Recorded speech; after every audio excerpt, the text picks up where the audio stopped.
বলেন।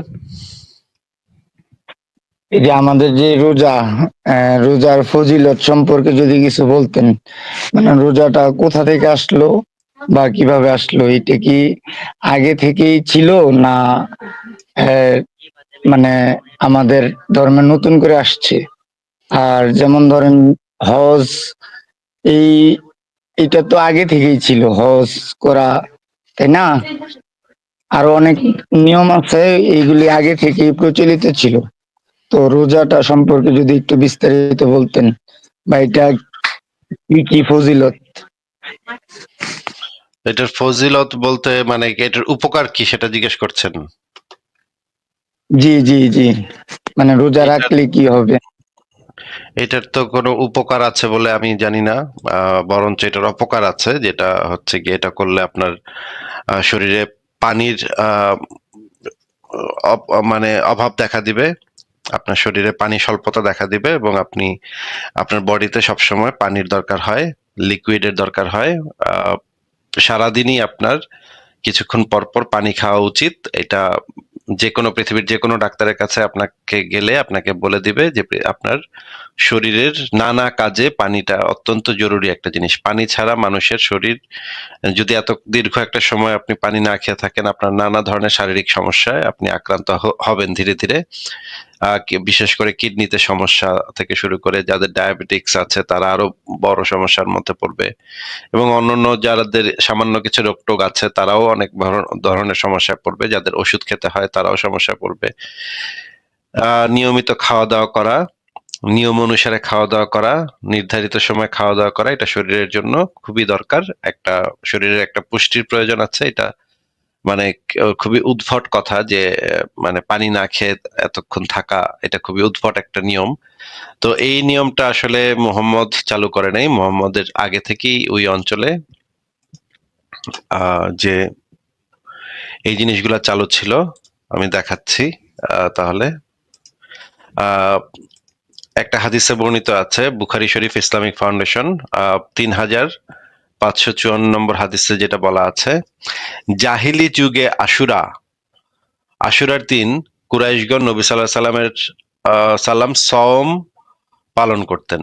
জাহিলি যুগে মানে পৌত্তলিক যুগে আহ আশুরার দিনে কুরাইশগণ ও নবী সাল্লাল্লাহু আলাইহি সাল্লাম, মানে নবী নিজেও আহ সিয়াম সাওম পালন করতেন। যখন হিজরত করে মদিনায় আগমন করলেন তখন নিজেও আশুরার সাওম পালন করতেন এবং অন্যকেও তা পালনে আদেশ দিতেন। যখন রমজানের সাওম ফরজ করা হলো তখন আশুরার সাওম ঐচ্ছিক করে দেয়া হলো। তখন যার ইচ্ছা রোজা রাখতেন আর যার ইচ্ছা রোজা রাখতেন না। তার মানে হচ্ছে এই যে রোজা রাখার সিস্টেম, এটা আরবে ওই অঞ্চলে আগে থেকে ছিল। মোহাম্মদ নিজেও রোজা রাখতো, পৌত্তলিকরাও রোজা রাখতো, মোহাম্মদ নিজেও সেই পৌত্তলিক রোজা রাখতো। সেটা হচ্ছে আহ আশুরার যুগে, জাহেলি যুগে আশুরার দিনে। আর বুখারী শরীফের 1878 নম্বর হাদিসে বলা আছে, রাসূলুল্লাহ সাল্লাল্লাহু আলাইহি সাল্লাম মদিনায় আগমন করে দেখতে পেলেন যে ইহুদিগণ আশুরা দিনে সাওম পালন করে। তিনি জিজ্ঞেস করলেন, কি ব্যাপার, তোমরা এই দিনে সাওম পালন করো কেন? তারা বলল, এ অতি উত্তম দিন। এই দিনে আল্লাহ তাআলা বনি ইসরায়েলকে তাদের শত্রুর কবল থেকে নাজাত দান করেন। ফলে ওই দিনে মুসার সাওম পালন করে। রাসূলুল্লাহ বলেন, আমি তোমাদের অপেক্ষা মুসার অধিক নিকটবর্তী। এরপর তিনি ওই দিনে সাওম পালন করেন এবং সাওম পালনের নির্দেশ দেন। তার মানে এই যে এই জিনিসটা আগে ইহুদিরা পালন করত, মোহাম্মদ কুরাইশরাও পালন করত, ইহুদিরাও পালন করত, মোহাম্মদও পালন করত, কিন্তু পালন করতো একটা ভিন্ন দিনে। সেইটা মোহাম্মদ দেখছে, দেখে তখন বলছে যে আমিও আমার ধর্মে এটা থাকা দরকার, কারণ এরা ইহুদিরা করতেছে, আমরা তবে ডেটটা পাল্টাই দিছে। হ্যাঁ সাগর, এবার আপনি বলেন। আচ্ছা ভাই, আরেকটা বিষয়, ওই যে এই আমাদের নবীজির বাবা মা ওনারাও নাকি জাহান্নামী হবে, এই বিষয়ে মানে অংশ ডট কমে লেখা ছিল, আমি পাইনি আর কি, একটু যদি বলতেন। হ্যাঁ, হ্যাঁ, মুহাম্মদের পিতামাতা এবং দাদা দাদি সবাই পৌত্তলিক ছিল। এইগুলা তো সবকিছু দেয়া আছে ভাই, এগুলা তো সবকিছু মানে সংশয় ডট কমে দেয়া আছে। আপনি সংশয়.com একটু পড়েন, ওইখানে গিয়ে দেখেন।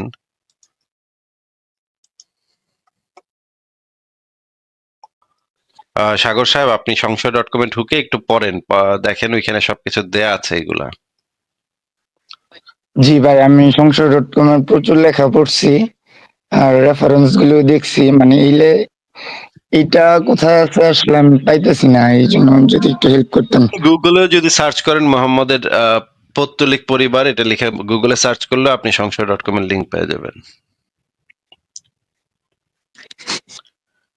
ঠিক আছে, বুঝতে পারছি। জি তাহলে পড়েন, তারপর যদি না পান তাহলে পরে আবার চলে আসেন। ঠিক আছে, তাহলে বিদায় জানাই আপনাকে সাগর ভাই। আচ্ছা ভাই, ধন্যবাদ ভাই। ঠিক আছে, তাহলে বিদায় জানালাম। পরের জনকে যুক্ত করি, আরফান। আরফান, আপনাকে যুক্ত করা হয়েছে, বলেন। জি আসিফ ভাই, ভালো আছেন? হ্যাঁ, ভালো আছে, আশা করি আপনিও ভালো, বলেন। হ্যাঁ জি ভাই, আমি আসলে খুব ছোট থেকেই সংশয়বাদী ছিলাম। এখন তো আপনার সাথে থাকতে থাকতে মনে করেন যে টোটালি গেছি আর কি। আমার সাথে মনে করেন যে আমার ওয়াইফও আমাকে বলে যে এই ব্যাপারে সব ব্যাপারে আলোচনা করবো না, মানে এরকম। ও আর কি খুব ধার্মিক ছিল, কিন্তু মানে আমার সাথে থাকতে থাকতে মানে ও একটু অন্যরকম হয়ে গেছে আর কি। তো নাউজুবিল্লাহ। আসলে নাউজুবিল্লাহ, আমি ওকে আসলে বলি যে তুমি তো তাহলে গেছো। মানে ও খুব ধার্মিক আর কি। ধার্মিক থেকে মানে এভাবে যখন কি আমার কিছু কোশ্চেন আমি ওকে জিজ্ঞেস করি, ওগুলো শুনে বা যে কিছু হাদিস আছে বা কোরআনিক কিছু আয়াত ওকে বলি, ও আসলে মানে ডাউটের মধ্যে পড়ে গেছে। ধার্মিক থেকে ডাউটের মধ্যে পড়ে গেছে। এবং আজকে রোজা, ও রোজাটাও কে রাখবে কি রাখবে না সন্ধিহান হয়ে গেছে। আমি তো রাখি না, মানে ও মানে একটা সন্ধিহান হয়ে গেছে, কিন্তু ও এগুলো আগে কোনো সময় করে নাই আর কি। এটা ওর সাথে রিসেন্টলি হয়েছে। তো যার কাছে একটা কোশ্চেন আপনার কাছে ছিল, সেটা হচ্ছে আহ, আমি আমার স্বল্প জ্ঞান থেকে যতটুকু আমি জানি আমি এতটুকু বলছি আপনাকে। সেটা হচ্ছে আমি নবী হচ্ছে 40 বছর বয়সে নবুয়ত হয়। তো খাদিজা মৃত্যুর আগে সে নবুয়ত হয়। তো এই সময়টা নবী আসলে তার ওই সময়টা নবীর ক্যারেক্টারটা আসলে কিরকম ছিল, এবং নবীর তা আমরা যতটুকু হাদিস কোরআন থেকে জানতে পারলাম যে বা জানি যে ওনার তো আসলে ওই যে খুব যে পাবলিক ফিগার হওয়ার মতো তো তেমন কিছু ছিল না। যুদ্ধ বিগ্রহ করে গেছে বা এরকম কিছু করে গেছে। তো পাবলিক ফিগার কিভাবে হয়ে গেল, এবং ওই ওই সময় থেকে এই পর্যন্ত 1400 বছর পার হয়ে গেল, ওনার যে এত বড় একটা মানে ব্র্যান্ড ভ্যালু তৈরি হয়ে গেল, এটার পিছনে আসলে কি মানে কি কাজ করছে আসলে এখানে? আমি কি বুঝতে পারছি কোশ্চেনটা? ভাই, এই প্রশ্ন তো অনেক বড় হয়ে গেছে এখন, মানে বিষয়টা অনেক বড় হয়ে গেছে। আপনি আচ্ছা আচ্ছা। আরেকটু স্পেসিফাই যদি করে দিতেন, কারণ এত বড় প্রশ্ন, মানে কোনটা আপনি জানতে চান এক্স্যাক্টলি, যে মানে আমি তার আসলে ব্র্যান্ড বলতে চাচ্ছি ভ্যালুটা যে কিভাবে বাড়লো? জি জি, ওনার ব্র্যান্ড ভ্যালুটা আসলে এইভাবে কেন বাড়লো? কারণ আসলে আমি আমাদের যারা মুসলিম যারা আছে বা মুসলিম ধর্মে যারা বিশ্বাস করে, তাদের কাছে কিন্তু নবী, আল্লাহ, এই জিনিসটা আসলে আপনি আসলে আমরা আসলে একটু ফ্র্যাঙ্কলি একটা বন্ধুর সাথে আলোচনা করতে পারি না যে আসলে ব্যাপারটা এরকম। এটা আলোচনা করতে গেলে আমরা মনে হয় এখানে একটা অন্যায় করে ফেলছি বা বিশাল একটা ইয়ে করে ফেলছি। এতটুকু হাই ব্র্যান্ড ভ্যালু তৈরি হয়ে গেল এরকম একজন লোকের, যে আসলে এই ধরনের কাজগুলা করে গেছে, পৃথিবীর মধ্যে মানবতা বিরোধী কাজগুলা করে গেছে। তো ওনার এত পাবলিসিটি কিভাবে হয়ে গেল?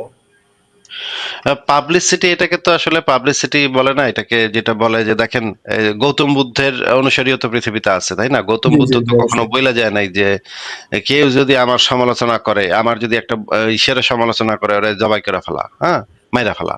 জি এটা জি তো জি। অন্য কেউ এইরকম কথা বলা যায় নাই। এখন এই মোহাম্মদ এই কামটা করে গেছে। এখন মোহাম্মদ এমন কিছু, মানে অনুসারী মোহাম্মদ সেই সময় খুবই অল্প জায়গা দখল টখল করছে, মারকাট করছে, কিন্তু অবশ্যই। পরবর্তীতে তার যে সাহাবীরা ছিল, সেই সাহাবীদের মধ্যে খুব ভয়ঙ্কর ভয়ঙ্কর কিছু লোকজন ছিল, যারা এত ভয়ঙ্কর ভয়ঙ্কর কাজ করছে যে সেগুলা, মানে যেমন ধরেন খালিদ বিন ওয়ালিদ। হ্যাঁ, খালিদ বিন ওয়ালিদের কথাই যদি শুধুমাত্র ধরেন, সেই সময়ে কয়েকটা জায়গায় পাঠাইছিল তাকে যুদ্ধ, মানে করতে, তাদেরকে জোরপূর্বক ইসলাম কবুল করাইতে।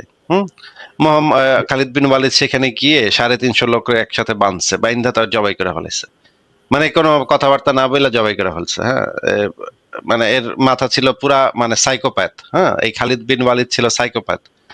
তার কিছু হইতো না, মানে গড়গড় করে কাইটা ফেলতো, মানুষকে গড়গড় করে কাইটা ফেলতো। এমনকি ওমর পর্যন্ত, মোহাম্মদ পর্যন্ত ও এর কাজকর্মে মানে বিরক্ত হয়ে গেছিল যে এত মানুষ মারে কেন সে।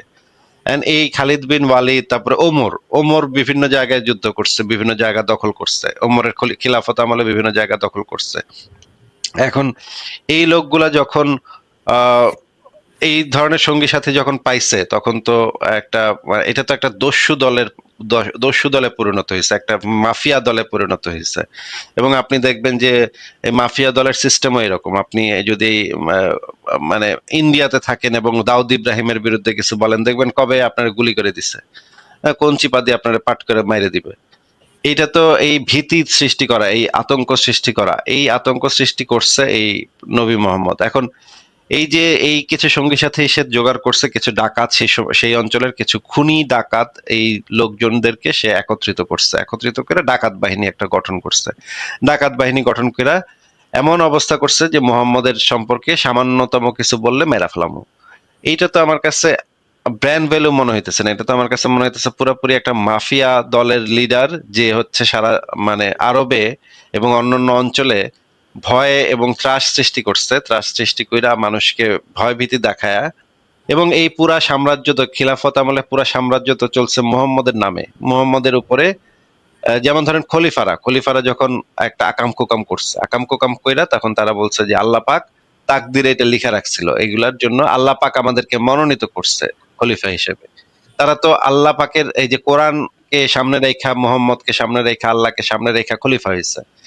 সমস্ত আকাম কুকাম তারা খিলাফতের নামে সমস্ত আকাম কুকাম তারা আল্লাহর নামে চালায় দিচ্ছে, আল্লাহর নির্দেশে করছে এটা। এখন এই যে একটা রাষ্ট্র ক্ষমতার সাথে যে এই ধর্মের সম্পর্ক, ইসলাম ধর্মের সম্পর্ক, ইসলাম ধর্মটা করছে কি রাজনৈতিক যত আকাম কুকাম আছে সেগুলাকে বৈধতা দিচ্ছে হচ্ছে গিয়ে ধর্মের নামে। এবং খলিফারাও বুঝতে পারছে যে যদি ধর্মের নামটা সুন্দরভাবে ব্যবহার করা যায় তাইলে আমরা আমাদের শাসনটাকে, আপনি একটা হাদিস নিশ্চয়ই জানেন যে খলিফা যদি হাবশী কৃতদাস হয় তাহলেও তার বিরুদ্ধে বিদ্রোহ করা যাবে না। এই হাদিসটা আপনি শুনছেন না? ভাই আমি শুনি নাই, সমস্যা নেই, আপনি বলেন।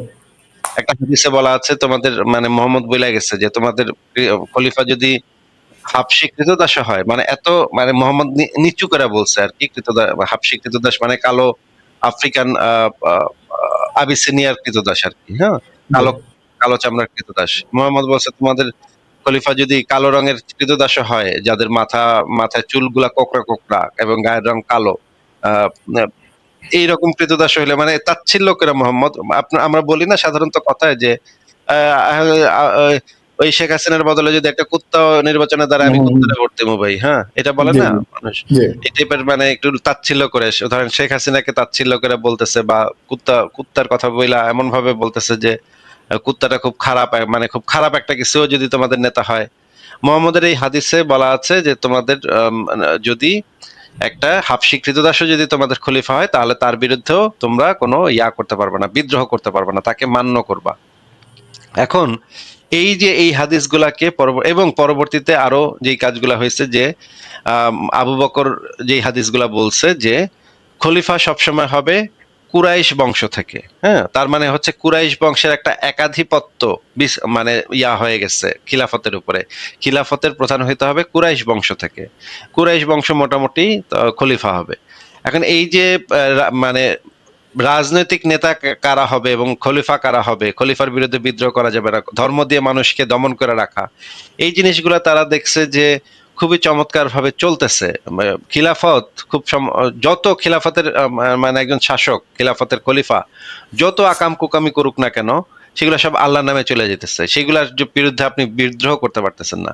তো তারা বুঝতে পারছে যে এই ধর্মটাকে যত বেশি মানে কট্টর করা যাবে, ধর্মের নাম দিয়ে মানুষকে সেই মানে দমন করাটা সহজ হবে। তখন তারা এই জিনিসটা করছে রাষ্ট্রীয়ভাবে, এই জিনিসটা করছে রাজনৈতিকভাবে, এই জিনিসটা করছে যে মোহাম্মদকে এমন একটা ফিগারে পরিণত করতে হবে, মোহাম্মদকে এমন একটা কিছুতে পরিণত করতে হবে যেন এটার বিরোধিতা কেউ করলে একটা মেরে ফেলামো।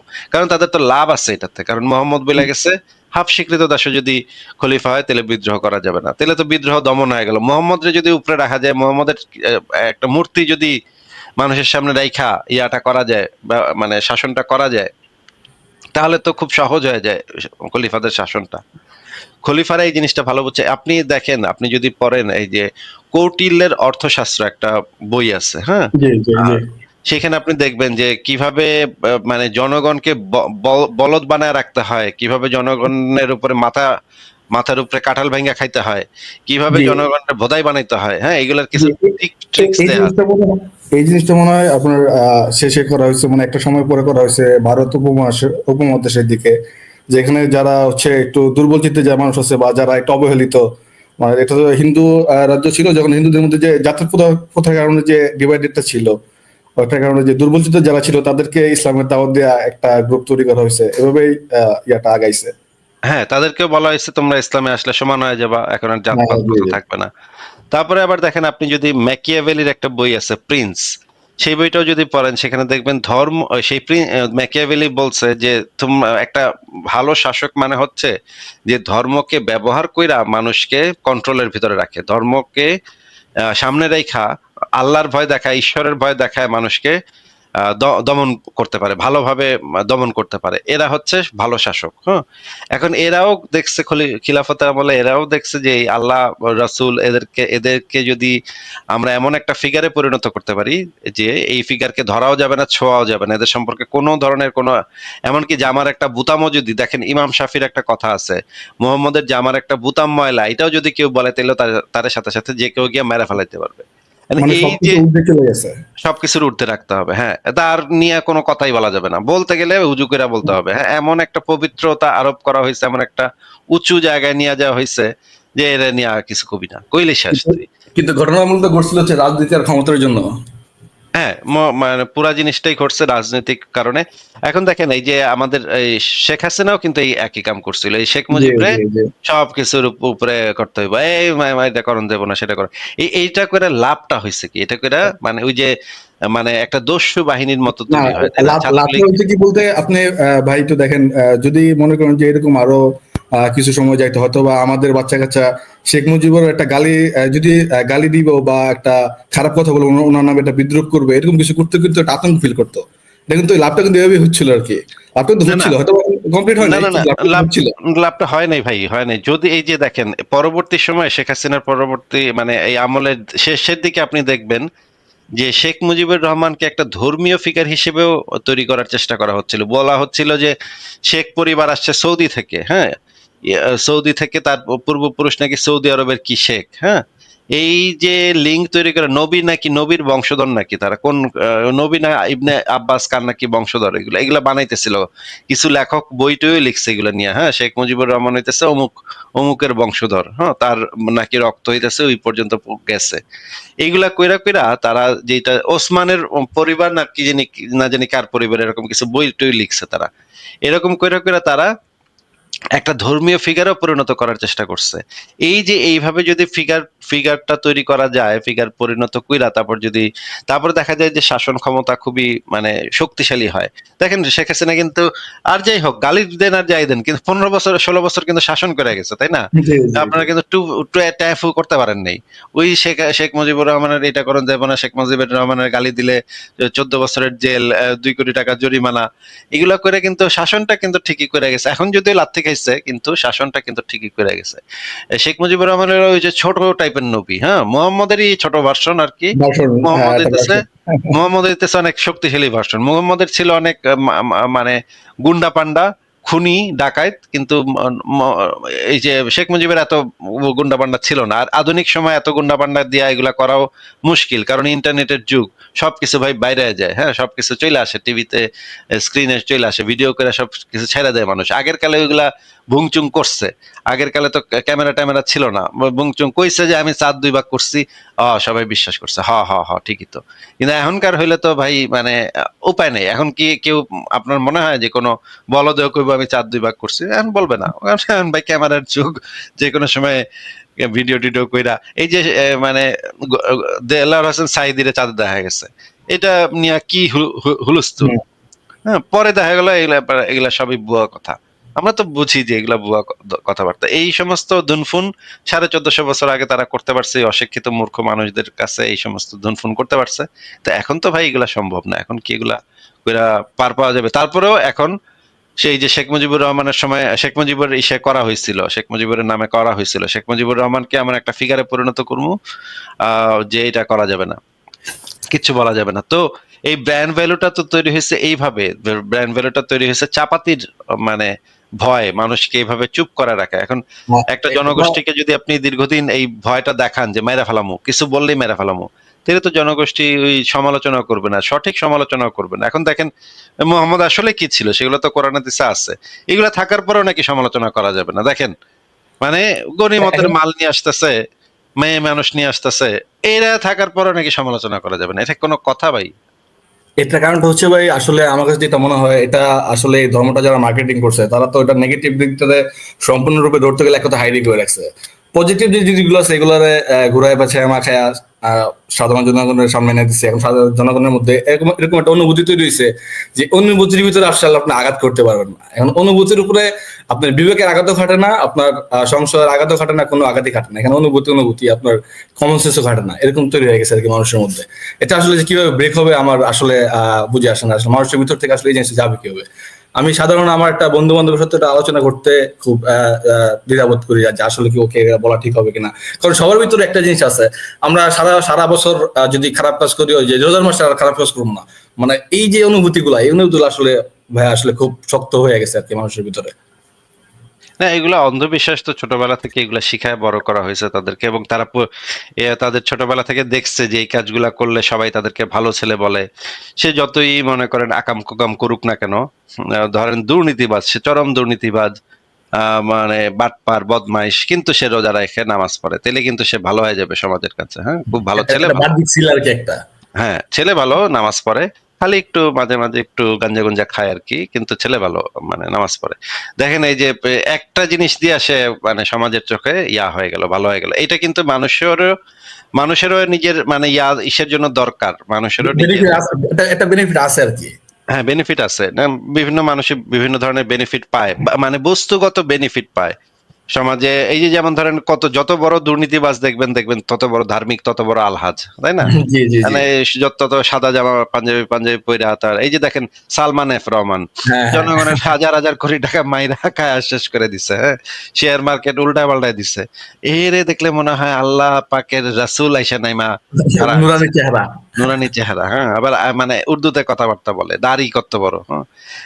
এইগুলা তারপরে এই যে কয়দিন আগে একটা লোক প্রশ্নপত্র ফাঁসের যে একটা পিয়ন, হ্যাঁ, প্রশ্নপত্র ফাঁস হইলো, মানে সে টাকা নিয়ে প্রশ্নপত্র ফাঁস করে দিত।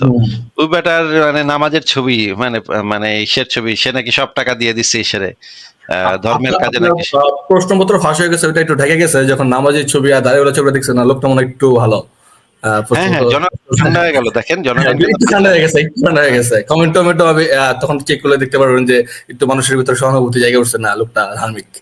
হ্যাঁ, যে ধর্ম তো করতেছে, একটু প্রশ্ন হ্যাঁ, টশ্ন ফাঁস করছে তো হয়েছে কি, এটা ধর্ম। এটা আবার আসলে আসলে মানব সমাজের মধ্যে জিনিসটা খুব কঠোর ভাবে অ্যাটাক করে আছে। এটা আসলে মানুষের সবার পার্সোনাল ইয়া লাগবে, তাছাড়া এটা আসলে খুব কঠিন হয়ে গেছে আর কি বর্তমানে। আপনারা চেষ্টা করতেছেন ইনশাআল্লাহ সামনে।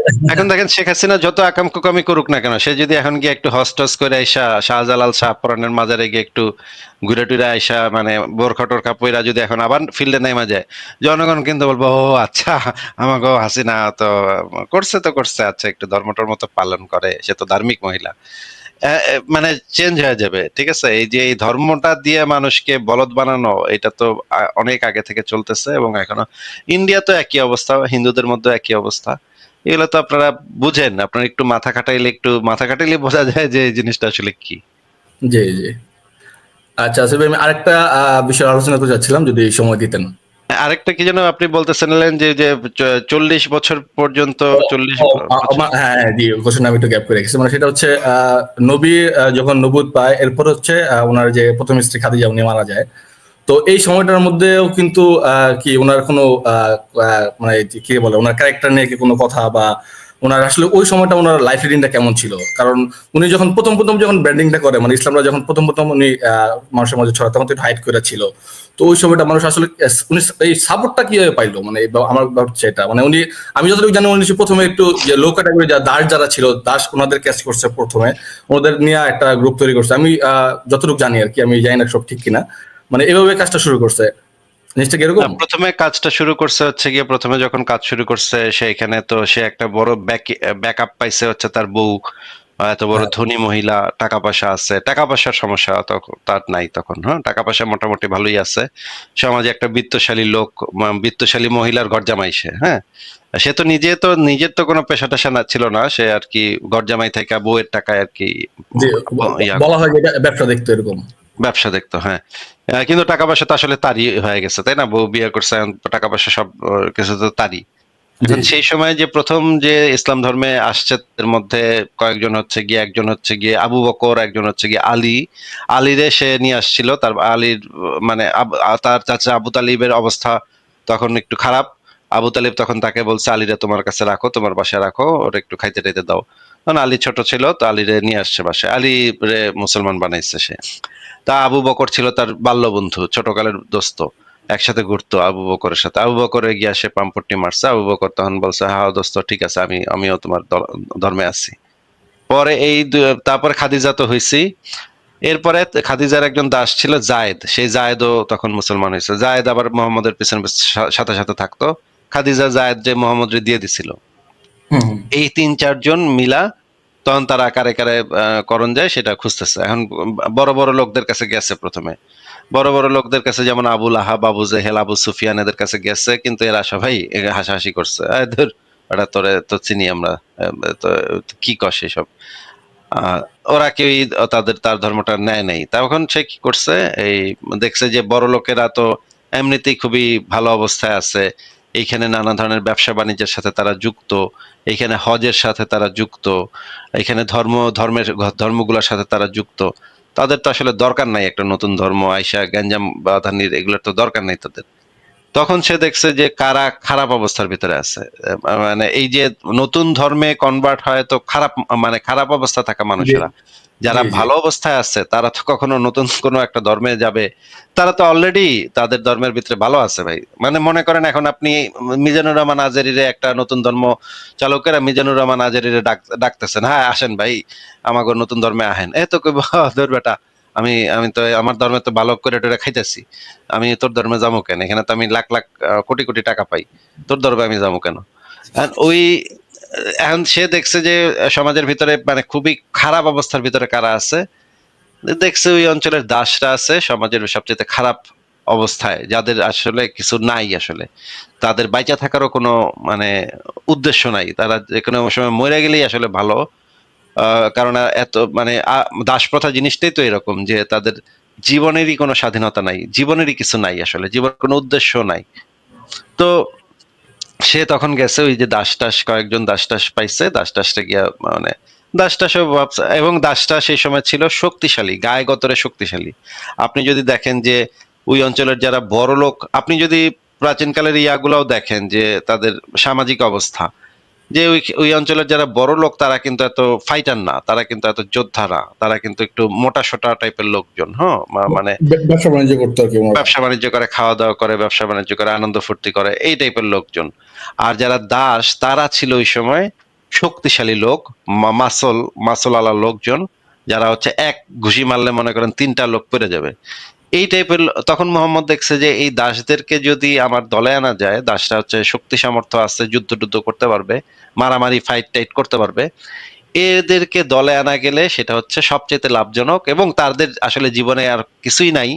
তাদেরকে এমন একটা আমি স্বপ্ন দেখাবো যে পৃথিবীর জীবনে তারা যে জিনিসগুলা পায় নাই, যে জিনিসগুলোর অতৃপ্তি তাদের রয়ে গেল, জীবনে তো তারা অনেক কষ্ট করলো, অনেক অত্যাচার সহ্য করলো তারা, কিন্তু তাদেরকে এমন একটা স্বপ্ন দেখাবো, এমন একটা সুন্দর স্বপ্ন দেখাবো, যে স্বপ্নের লোভে তারা আমার দলে দলে দলে যোগ হবে। আমার হয়ে তারা জান প্রাণ দিয়া তারা যুদ্ধ করবে, জান প্রাণ দিয়া তারা কামড়াকামড়ি মারামারি কোপাকুপি করবে। এই জিনিসটা বুঝা তখন সে ওই ওই অঞ্চলের দাসদেরকে কনভিন্স করা শুরু করলো। দাসদের ভিতরে বেশ কয়েকজন দাসও তার সাথে এসে যুক্ত হলো, 10-12 জন হইলো আর কি। মানে মোটমাট টোটাল মনে করেন 20-25 জন তার দলে আসছে। তখন সে শুরু করলো, যখন মোটামুটি একটু দাঁড়ায় গেছে, তখন সে শুরু করলো অন্য ধর্মের কটূক্তি, অন্য ধর্মের সমালোচনা। তখন ভাবছিল যে মোটামুটি দাঁড়ায় গেছি, 20-50 জন হয়ে গেছে, এখন অন্য ধর্মের কটূক্তি করা শুরু করি। তখন কটূক্তি শুরু করলো, তখন আর কি ওই অঞ্চলের কুরাইশরা তার উপরে খেপে গেল যে এই তুই মানে তো তুই নতুন ধর্ম করতেছস কর, তোরে তো আমরা কিছু কই নাই এতদিন, কিন্তু তুই আমাকে ধর্মরে গালি দিবি কে? হ্যাঁ, তুই নতুন ধর্ম পালন কর, নতুন ধর্ম দেখ, কেরা কেরা তোর ধর্মে আসে দেখ, তোরা তুই কর, তোর নতুন ধর্ম কর, কিন্তু আমাদের ধর্মের তুই লাত মানাত উজ্জা দেবীর গালিগালাজ করবি কেন? এটা তো করতে পারবি না। তখন আর কি কুরাইশদের সাথে তার ক্ল্যাশ তৈরি হইলো, মারামারি শুরু হইলো আর কি। এবং তখন আহ মোহাম্মদও তো ছিল সম্ভ্রান্ত পরিবারের, মোহাম্মদের উপরে তো সরাসরি গায়ে হাত দিতে পারে না, এটা সামাজিক একটা ব্যাপার আছে, সামাজিক একটা শৃঙ্খলা আছে। তখন তারা কি করলো, কুরাইশরা আবার কি করলো, দেখলো যে দাস গুলারে পিটামো, তুই মোহাম্মদ, তুই আমাদের মানে দেবদেবীরে গাইল দিবি, তোরে তোর কিছু করতে পারতেছি না, তোর যে তোর দলে যে দাসগুলা গেছে ওগুলোর ধরে চালামো। হ্যাঁ, তখন ওই কুরাইশরা তখন ওই দাসদের উপরে টর্চার শুরু করলো, দাসদের পিটানো শুরু করলো, প্রত্যেকদিন দাসগুলারে মারতো। হ্যাঁ, এরকম অনেকগুলা হাদিসে আপনি পাবেন যে ওই অঞ্চলের যে বেলাল, বিশেষ করে বেলালকে অনেক মারপিট করা হয়েছে। তারপরে যে একটা মেয়ে ছিল সুমাইয়া না সুরাইয়া, যেন আমার এই মুহূর্তে খেয়াল আসতেছে না, সুরাইয়া বোধহয়, সেই মেয়েটাকেও খুবই অত্যাচার করা হয়েছে, মানে দাসী ছিল, তাকেও খুবই অত্যাচার করা হয়েছে। এরকম কয়েকজন দাস দাসীকে সেই সময় কুরাইশরাও খুবই অত্যাচার করছে। হ্যাঁ, বলেন। জি ভাইয়া, আর মাঝখানে একটা হচ্ছে আমরা ওই ওমরের একটা কাহিনী শুনতে পাই যে ইসলাম গ্রহণের, যে এটা তো এই সময়ের ঘটনা হতো বা যে উনি, আমরা হুজুরের কাছ থেকে বা ওয়াজে যেটা শুনতে পাই, যে আমি হাদিস আসলে এভাবে পড়ি নাই, যে ওমর তরবারি নিয়ে দৌড়ে গেছে, মোহাম্মদের কোরআন আয়াত ছিল, ওমরের চোখ দিয়ে পানি পড়তে পড়তে ইসলাম গ্রহণ করে চলে আসছে। তো আমার কাছে ব্যক্তিগত মনে হয় যে ওখানে যাওয়ার পরে কি কোনো ইয়া দিছে নাকি, কোনো রাজ্য ভাগ করে দিছে নাকি, এটা কি ক্ষমতা, কোন ক্ষমতা লোভ দেখাইছে? না না, তার খুব আদরের একটা বোন, হ্যাঁ, তো তার খুব আদরের একটা বোন ইসলাম গ্রহণ করে ফেলাইছে। হ্যাঁ, এন্ড সে তো মানে তার বোনরেই কোপ দিতে বেরিয়েছিল। সে বেরিয়েছিল তার বোন জামাই দুইটারই মেরে ফেলাবো। এখন সে ওইখানে গিয়া শুনে যে তার বোন ওই যে কোরআন পড়তেছে, মানে এটা শুই না। এখন কোরআন শুই না তার চোখে পানি আসছে, নাকি তার বোনের কথা ভাইবা তার চোখে পানি আসছে, যে বোনরে মাইরা ফেলামো, বোনরে মারতে এসে আমি বোনরে মেরে ফেলামো, এইটার জন্য পানি আসছে। এইটা তো ভাই আমার পক্ষে বলা সম্ভব না, আমি তো এই জিনিসটা জানি না। তো আমার কাছে যেটা পড়া মনে হয়, কোরআন তো ভাই আমি হাজার হাজার বার পড়ছি ভাই, আমার তো কোনোদিন চোখে পানি আসে নাই। আমার তো মনে হয়েছে আরো এই সমস্ত বালছাল কি লিখছে এর ভিতরে। হ্যাঁ, কোপা আমার, হ্যাঁ, খুন কর, ঘৃণা কর, এগুলা এই সমস্ত বালছাল কথাবার্তা লেখা আছে, এগুলা শুনে তো আমার কখনো পানি আসেনি। এবং আপনি যে কোনো একটা হিন্দুরে শোনান, একজন ইহুদিরে শোনান, তাদের আপনি দেখবেন কখনো কারো চোখে পানি এসে তারা ইয়া করতেছে? এগুলা উদ্ভট কথা, এগুলা সব ধর্মের ভিতরেই আছে। অনেকে বলে গীতা শুইনা নাকি ও মুখে চোখে পানি এসা মানে মানে আবেগপ্রবণ হয়ে গেছে। আরে বেটা, গীতার মধ্যে আছে কি যে তোর চোখে পানি এসা মানুষ মানে গীতা ইয়া করবে? মানে এই যে ইসকন যখন মনে করেন আমেরিকাতে বা বিভিন্ন জায়গাতে ধর্ম প্রচার করে, তখন তারা এই সমস্ত গল্প গুজব ছড়ায় মানুষের কাছে যে গীতার বাণী নাকি পৌঁছে দিচ্ছিল, শ্রীকৃষ্ণের বাণী, তখন নাকি এক ইংরেজ নাকি গীতার বাণী শুই না কানতে কানতে মানে ফুপা ফুপা কান্না শুরু করছে। ভাই আমি তো বুঝি না ভাই গীতার বাণীর ভিতরে কি আছে ভাই, যে আচ্ছা ভাই, ওই হাদিসটা ঘটনার মধ্যে কি ওখানে কি নবী মোহাম্মদ উপস্থিত ছিল যখন ওমর তরবারি নিয়ে মারতে গেছিল? না না, আমি বলতেছি একটু শুনে নেন। তখন সে বোনেরে মারতে গেছিল, বোন এবং বোন জামাইরে মারতে গেছিল, তখন ওইখানে সে ওই কোরআনে ওই যে আয়াত শুনে নাকি কান্নাকাটি শুরু করছে, জি জি কান্নাকাটি জি। শুরু করে নাকি মোহাম্মদের কাছে গেছে, মোহাম্মদের কাছে গিয়ে ইসলাম কবুল করছে। এখন ওই সময় মোহাম্মদের মানে একটা শক্তিশালী লোকের দরকার ছিল, অনেকদিন ধরেই সে একটা শক্তিশালী লোক খুঁজতেছিল। সেখানে দুইজন শক্তিশালী লোক ছিল, এক হচ্ছে গিয়ে আবুল আহাব, আরেকজন হচ্ছে ওমর। হ্যাঁ, এই দুইজন ছিল ওই অঞ্চলের সবচেয়ে খুবই ক্ষমতাবান, শক্তিশালী এবং বদমেজাজি টাইপের লোক।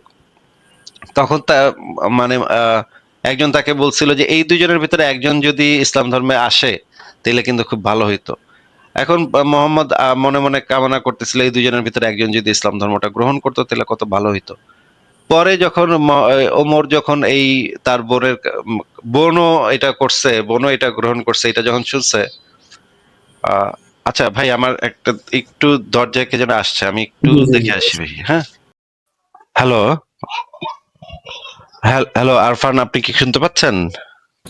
জি আছে ভাই, আমি লাইনে আছি।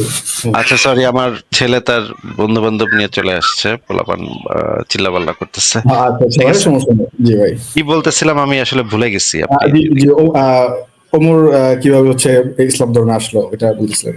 ও আচ্ছা, তাহলে আমি যেটা বলতেছিলাম যে এই জিনিসটা যে ওমর যে তার বোনকে মাইরা ফেলার জন্য সে আর কি প্রতিজ্ঞা করছিল যে এই তার পরিবারের কেউ যদি ইসলাম গ্রহণ করে তাহলে তাকে মাইরা ফেলবে। হুম। এই জন্য মারার জন্য সে তার বোন জামাইকে মারার জন্যই আসতেছিল। পরে যখন সে দেখতে পায় যে আসলেই তার বোন ইসলাম গ্রহণ করছে, তখন তো বোনকে তার মাইরা ফেলতে হবে। এইটা এই কান্নাটা কেন কাঁদছে সেই জিনিসটা তো আমি আসলে এখন বলতে পারবো না, কিন্তু আমার কাছে যেটা মনে হয় সে হয়তো তার বোনকে মারতে চায় নাই। এই জন্য সে আচ্ছা। এটা ঠিক করছে যে বোনকে মারার থেকে তো ইসলামে চলে যাওয়াই ভালো, ইসলামী দিলে যাই, এই সিদ্ধান্তটা সে নিছে। আবার এখানে হয়তো ইন্টারনাল কোনো চুক্তিও থাকতে পারে, যে ক্ষমতার কোনো লোক টোক পাওয়ার, একটা একটা মন্ত্রীর পদ দিয়ে দিলাম, এরকম কিছু থাকতে পারে। হ্যাঁ, এরকমও হতে পারে। আচ্ছা আচ্ছা। আচ্ছা আসিফ ভাই, আপনি সময় দিলে আমি আরেকটা ব্যাপার একটু আলোচনা করতাম, যদি সময় দিতেন। হ্যাঁ হ্যাঁ, বলেন।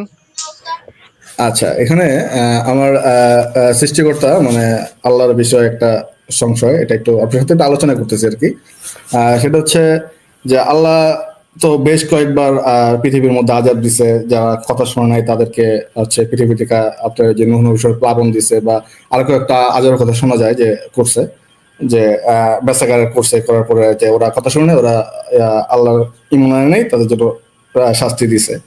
তো আহ, নবী মোহাম্মদ আসার পরে এরকম কোনো শাস্তি এখন পর্যন্ত আসে নাই। আল্লাহ হয়তো মনে করতেছে যে এখন মধ্যে সবকিছু ঠিকঠাক আছে নাকি। আর হচ্ছে আল্লাহর নবী মোহাম্মদ থাকার সময় আল্লাহ যে কাজগুলো করছে, যে যারা কথা শুনছে না তাদের তোমরা ইয়া করো, হত্যা করো। তো এখানে আল্লাহ তাদেরকে মানুষের হত্যা করাইলো, এই জিনিসটা কেন করাইলো? এখানে তো আল্লাহ চাইলে তার পাওয়ার তো খারাপই পারতো, এখানে মানুষের শত্রু কেন তৈরি করলো আল্লাহ এখানে? এই বিষয়ে যে ইসলামিস্টরা যেটা বলে যে আহ, আহ, সেই ছিল আসলে, সেই ছিল একটা আযাব। তোমরা ওইখানে চলে যাও, তোমরা ওইখানে চলে যাও। আহ, মানে যেটা বলা হয়, ইসলামিস্টরা যেটা বলে যে মোহাম্মদ যখন তার ধর্মটা প্রচার করলো, তারপরও যারা মোহাম্মদকে মানলো না, এরপরে নাজিল হইল সূরা তওবা। সূরা তওবা যখন নাজিল হইলো তখন একদম পরিষ্কার হয়ে গেল যে কাফেরদের সাথে আর মুসলমানদের কোনো ধরনের সম্পর্ক, কোনো চুক্তি কিছুই থাকবে না, তাদেরকে যেখানে পাওয়া যাবে হত্যা করবে। মুহাম্মদই ছিল তাদের জন্য আযাব, যে কাফেরদের জন্য আযাব ছিল স্বয়ং নবী মোহাম্মদ, যে তাদেরকে সবাইকে তখন মেরে ফেলতে হবে, ধরবে আর মারবে। এবং সেই জিনিসটা করা হয়েছিল। মোহাম্মদ যতদিন জীবিত ছিল ততদিন পর্যন্ত কাফেরদেরকে যেখানে পাওয়া যাবে হত্যা করা হয়েছিল। আহ মানে তখন আর মানে প্রাকৃতিক আযাবের প্রয়োজন ছিল না, তখন মোহাম্মদ স্বয়ং ছিল সেই আযাবটা। ভাই, এই কথাটার প্রেক্ষিতে কি কোনো মানে কোরআনের আয়াত বা হাদিস আছে যে আযাব হিসেবে মোহাম্মদকে পাঠানো হয়েছে?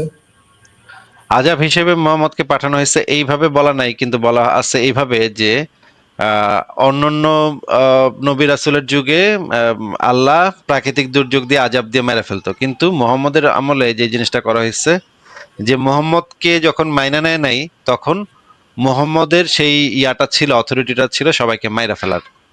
এইভাবে বলা হয়েছে যে মোহাম্মদের ওই মানে হত্যাকাণ্ডগুলাই হচ্ছে গিয়ে আল্লাহ পাকের পক্ষ থেকে আযাব হিসেবে হবে।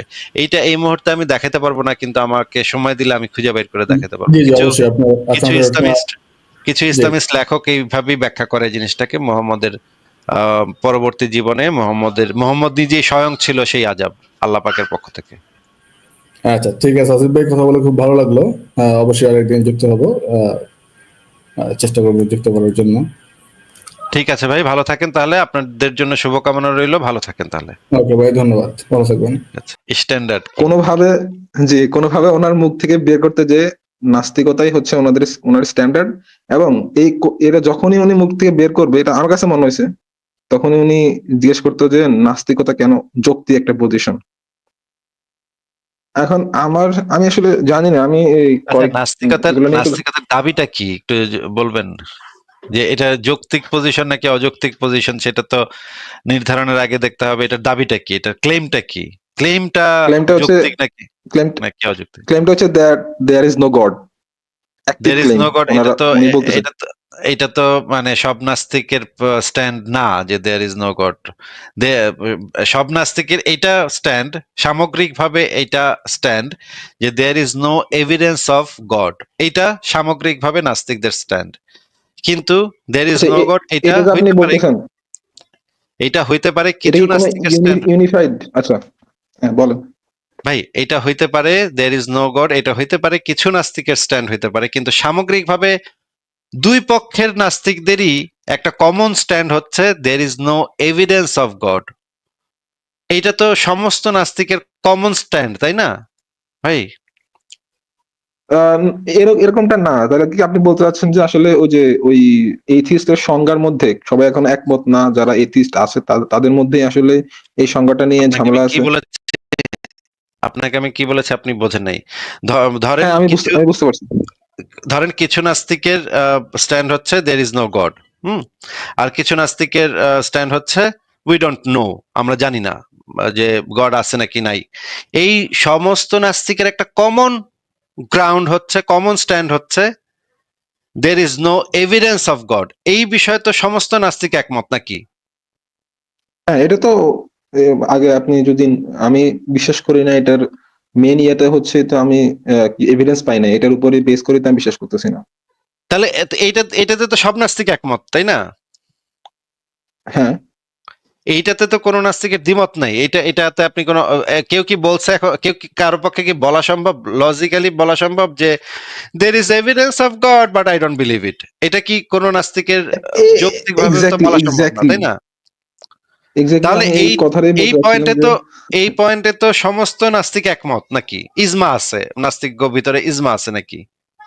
হ্যাঁ, আমি আপনাকে এই কোশ্চেনটাই করতে চাচ্ছিলাম যে এরকম কোন কেউ কি থাকা পসিবল যে আসলে, হয়তোবা প্রুফ দিয়ে দিলে, মানে এমন ভাবে বলতেছে যে আসলে নাস্তিক মানে ঈশ্বরের সপক্ষে কোনো প্রমাণ আছে বা যুক্তি আছে, কিন্তু তাও ওনারা মানতেছে না, এরকম কি কোনো স্ট্যান্ডার্ড আছে কিনা আমি জানতে এটা তো চাচ্ছিলাম। কোনো, এটা তো তা- হইতে পারে না ভাই। এটা তো যৌক্তিক ভাবে এটা কিভাবে হওয়া সম্ভব? যে আমার কাছে প্রমাণ আছে আল্লাহর কিন্তু আমি মানি না ভাই, এটা কিভাবে সম্ভব? এটা তো যৌক্তিক ভাবে পসিবল না। এটা হয়তো কোনো একটা পাগলের কথা হইতে পারে, পাগলে এটা কইতে পারে যে হাওয়া প্রমাণ আছে আমি মানি না, তাও আমি মানুম না। তার এটা তার মানে কি, এই যে আমি যদি এথিস্ট লিখে সার্চ দিই, আপনি দেখবেন যে লেখা অবশ্যই আসবে যে মানে ওনারা বিলিভ করে that there is no God, তার মানে হচ্ছে এই লেখাটার পিছনে একটা হিডেন মিনিং লুকায় থাকে যে because of there is no proof of God, হ্যাঁ, এরকমই তো। হ্যাঁ, আহ, এই বিষয় কিছু নাস্তিক আছে যারা মানে অ্যাক্টিভলি মনে করে যে গড বলতে কিছু থাকতেই পারে না, অসম্ভব, থাকা সম্ভব না। আর কিছু নাস্তিক হ্যাঁ, মনে হ্যাঁ, করে যে এই বিষয় সম্পর্কে আমাদের কাছে তো কোনো জ্ঞান নেই, আমরা কিভাবে বলবো এই জিনিসটা আছে নাকি নাই, আমাদের কাছে তো কোনো ইনফরমেশনও নাই, প্রমাণও নাই। প্রমাণ যে নাই এই বিষয়ে দুই পক্ষই একমত। মানে যারা মনে করতেছে গড নাই তারাও একমত, এবং যারা মনে করতেছে কোনো এভিডেন্স নাই তারাও একমত। এইটা তো একটা কমন গ্রাউন্ড নাস্তিকদের মধ্যে, এই বিষয়টা তো কমন গ্রাউন্ড যে there is no evidence of God. এই বিষয়টা তো কমন গ্রাউন্ড নাকি? হ্যাঁ, হ্যাঁ, হ্যাঁ। এই বিষয়ে তো কোনো নাস্তিকের কোনো দ্বিমত নাই নাকি? না, কারণ না, দ্বিমত থাকলে তো সে আস্তিক কোনো হয়ে কথা গেল। না।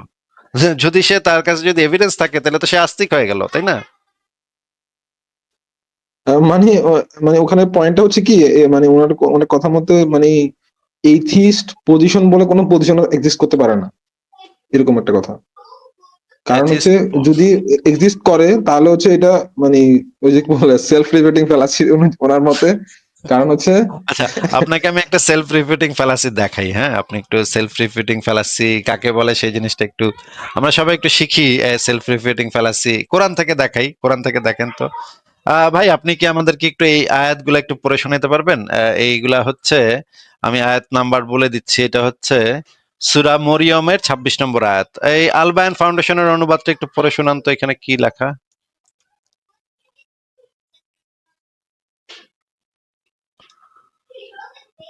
হাসান ভাই আপনি কি এইটা একটু পড়ে শোনাতে পারবেন আমাদেরকে? ও আচ্ছা, আচ্ছা, আমি মিউট করে পড়তেছিলাম, সরি। আচ্ছা, হ্যাঁ বলেন।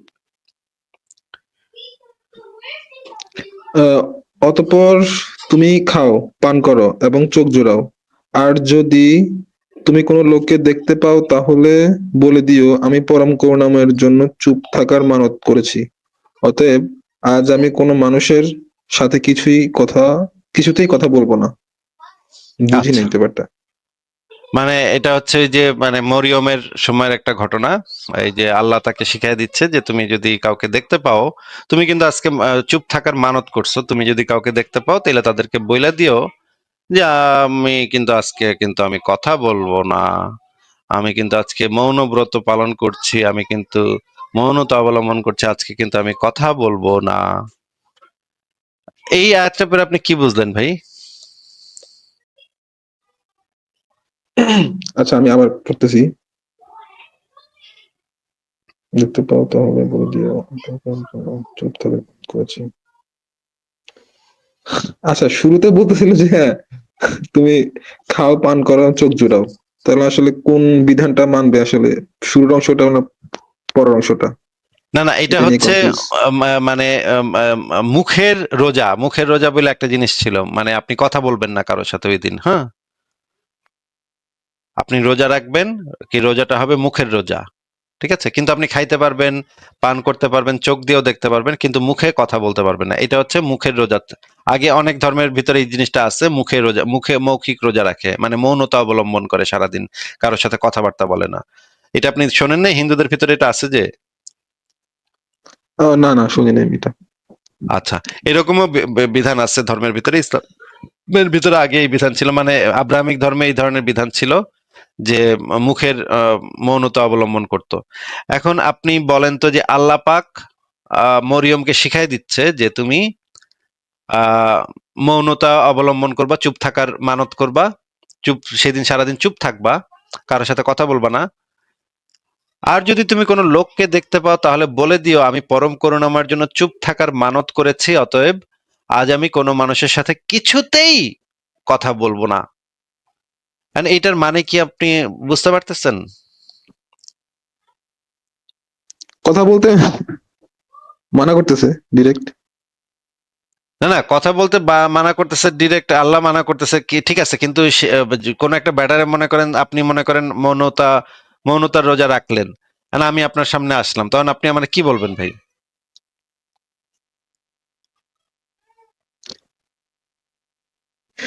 আপনি আমার সামনে আসবেন, কথা বলবো না আপনার সাথে আমি? না না, এখানে কি বলে দিতেছে আল্লাহ, কি শিখাই দিচ্ছে আল্লাহ? শিখাই দিচ্ছে বলে দিও আমি পরম করুণাময়ের জন্য চুপ থাকার মানত করেছি, অতএব আমি আজ কোনো মানুষের সাথে কিছুতেই কথা বলবো না। এটা তো আপনি আমাকে বলবেন, তাই না? আচ্ছা, আপনি ওই যে এটা কিছুতে কথা বলবো না, এটাকে কথা বলা হিসাবে ধরে নিয়ে তারপরে জিনিসটাকে ইয়ে করতেছেন না তো? এরকমই তো নাকি? না, আমি দেখাচ্ছি যে আল্লাহ পাক যে সেলফ রিপিটিং ফ্যালাসি কিভাবে করছে কোরআনের ভিতরে, এটার একটা উদাহরণ দেখাচ্ছি ভাই আপনাকে। এটা হচ্ছে একটা সেলফ রিপিটিং ফ্যালাসির পারফেক্ট উদাহরণ, যে সে কথা বইলা বলতেছে আমি কারো কিছুতেই কথা বলবো না। এটা ভাই, এটা হচ্ছে, এটা আপনি কোন জায়গায় নিয়ে গেছেন আসলে? ব্যাপারটা ওই যে প্যারাডক্সিক্যাল কথাবার্তা হয়ে গেছে আর কি, যে তো এই এরকম একটা ব্যাটা তো জিনিস। কথা, মরিয়ম তো কথা বইলা বলতেছে যে সে কিছুতেই কথা বলবে না, তাই না? কথা বইলেই তো এটা বলতেছে নাকি? এখানে আবার বলে, এখানে আবার লেখা আছে তাহলে কোন লোককে দেখতে পাও তাহলে বলে দিও। আচ্ছা, বলে দেওয়ার পরে তাহলে তো কথা বলেই ফেলাইলো, তাহলে তো চুপ কিছুতেই যে কথা বলবো না, এটা তো সেলফ রিফিউটিং হইলো, তাই না? হ্যাঁ, বুঝতে পারলাম। এইটাকে বলে হচ্ছে সেলফ রিফিউটিং ফ্যালাসি, যেটা কোরআনের ভিতরে আছে, যেটাকে এক্স্যাক্টলি একদম সংজ্ঞা অনুসারে সেলফ রিফিউটিং কাকে বলে, এইটার সংজ্ঞা এবং উদাহরণ দেখাতে গেলে এই উদাহরণটা দেখাতে হবে। কিন্তু এই টাইপের আমরা নাকি সেলফ রিফিউটিং ফ্যালাসি করতেছি, কারণ আমরা কোরআন হাদিস থেকে রেফারেন্স দিয়ে কোরআন হাদিসের ভুল ধরতেছি। এইটা ভাই কি টাইপের চুনাহাগা কথা, সেটা তো না, আপনি আমার বলেন যে। ওখানে মূলত হ্যাঁ, মূলত বলেন। ইয়েটা ছিল, আমি সাধারণত কয়েকটা ডিবেট টিবেট দেখলাম, কিন্তু আমি কখনোই কাউকে যে এইথিস্ট পজিশনটা মানে কি বলে লজিক্যালি রং বা ফিলোসফিক্যালি একটা রং স্ট্যান্ডার্ড, এরকম কখনো আমি কাউকেই তেমন একটা দেখি নাই। মানে উনি কোত্থেকে জিনিসটা নিয়ে আসছে আমি বুঝতে পারলাম না আসলে। এটা তো একটা পিএইচডি পেপার লিখে তারপরে একটা দিয়ে দিলে মনে হচ্ছে এটা খুবই ভালো একটা সাড়া ফেলবে, যে কিন্তু এইথিস্ট পজিশনটা একটা রং পজিশন। এথিস পজিশনটা রং। এথিস পজিশনের দাবিটা কি? দাবিটা হচ্ছে there is no evidence of God, তাই না? এটা হচ্ছে একটা কমন, মানে নাস্তিকদের ইজমা ভিত্তিক একটা দাবি নাকি? হ্যাঁ, এটা হচ্ছে মানে ভিতরকার দাবি, কিন্তু আসলে এখানে আপনার ডেফিনেশনের মধ্যে তো লেখা থাকে দেয়ার ইজ নো গড, এরকম একটা। তো ডেফিনেশনের ভিতরে ওইভাবে সাধারণত এটা লেখা থাকে না যে দেয়ার ইজ নো গড। অ্যাথিজমের ডেফিনেশন হচ্ছে দেয়ার ইজ নো গড। অ্যাথিজমের ডেফিনেশনে লেখা থাকে ল্যাক অফ বিলিভ, বিশ্বাসের অভাব, এই জিনিসগুলো লেখা থাকে। আমি তো যতগুলা সংজ্ঞা দেখেছি বেশিরভাগই দেখেছি যে ল্যাক অফ বিলিভ এই কথাটা লেখা আছে। আচ্ছা, কিছু কিছু সংজ্ঞার মধ্যে মনে হয় মানে বড় কিছু মানে বড় বড় প্রতিষ্ঠানের কিছু সংজ্ঞার মধ্যে এমনও আছে যে নো গড মানে ডিরেক্ট নাকচ করে দেওয়ার ব্যাপারটা আছে। সেটা কিছু নাস্তিকের এটা স্ট্যান্ড আছে, কিন্তু সেটা তো আমরা অস্বীকার করছি না যে এটা কারোরই নাই। এটা কিছু নাস্তিকের আছে, আবার কিছু নাস্তিকের আবার এটা নাইও।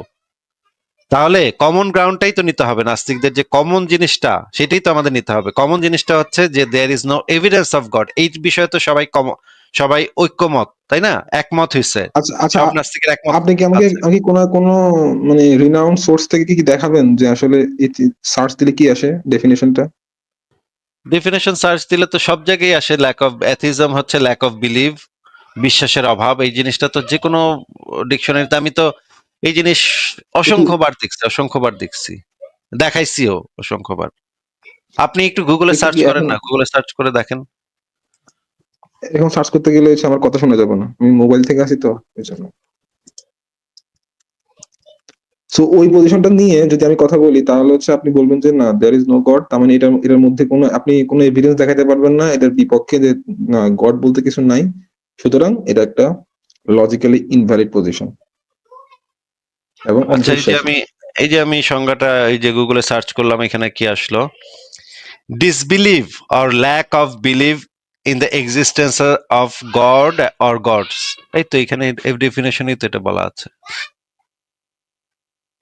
ওই যে ডিসবিলিভ কথাটা তো আছে এই আর কি, তো আমি তো ডিসবিলিভ শব্দটা নিই, তাহলে ডিসবিলিভ এরকম আসে আর থাকলে, কি। আচ্ছা যাই হোক, ডিসবিলিভ থাকা বিশ্বাস মানে তো আরেকটা বিলিভ না, বিশ্বাস করে না আর কি।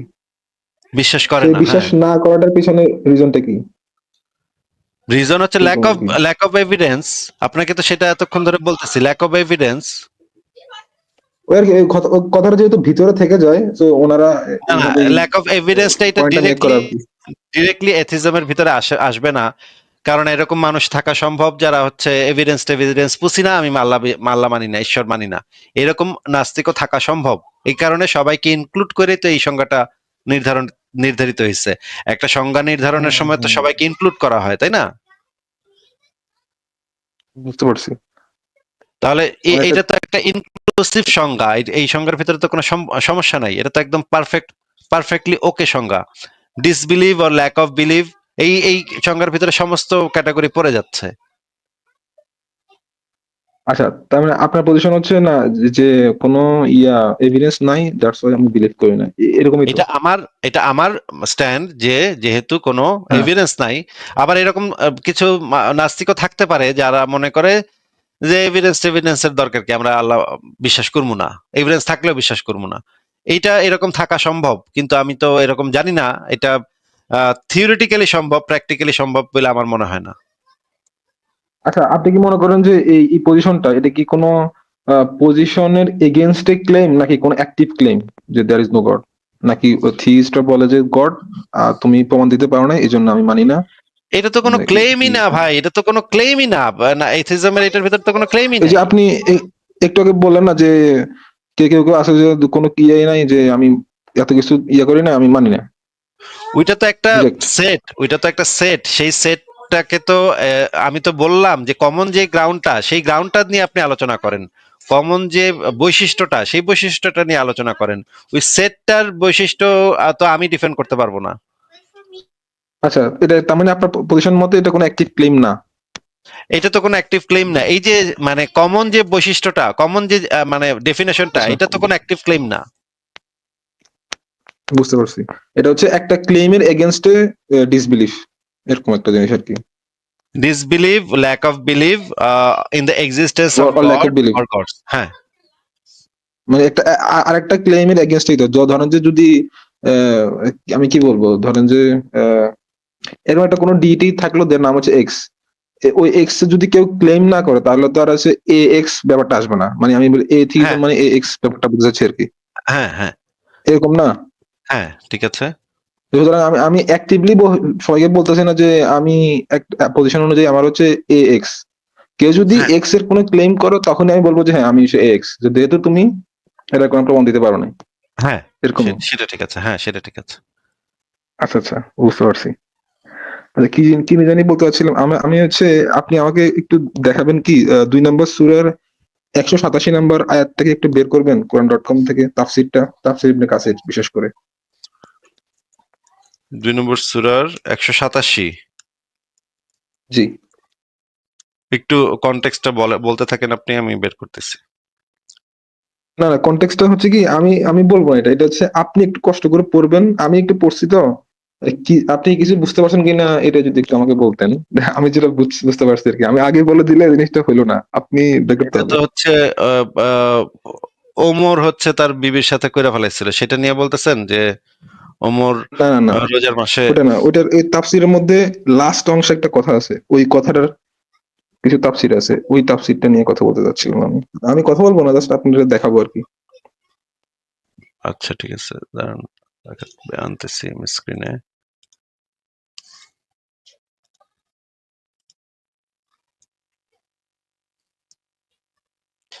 হ্যাঁ, আচ্ছা, আ মাঝখানে একটা কথা, আমি একদিন যুক্ত হয়েছিলাম আমি হচ্ছে ইয়ে নিয়ে কথা বলছিলাম, ওই যে হিল্লা বিবাহ নিয়ে আপনি বলছিলেন আপনি পরে দেখবেন ব্যাপারটা, ঠিক দেখছিলেন? না, ওইটা দেখার সময় পাইনি ভাই। ওটা আমি দেখবো আস্তে, আস্তে। আর আমার লিস্টে আছে। একটা যখন লিস্টে উপরের দিকে উঠবে তখন দেখবো। ঠিক আছে। বলেন, এই যে স্ক্রিনে দিয়েছি, বলেন তাহলে। এইটা পড়েন, আল বায়ান ফাউন্ডেশনের অনুবাদটা পড়েন। পড়েন ভাই, কোন জায়গাটা আচ্ছা, এটা আপনি ইয়া করতেছেন সেটাই পড়েন। তাফসীরটা লাগবে, তাফসীরটা দেখতে হবে, এটাই ইবনে আচ্ছা, কাসিরটা বের করলেই হবে।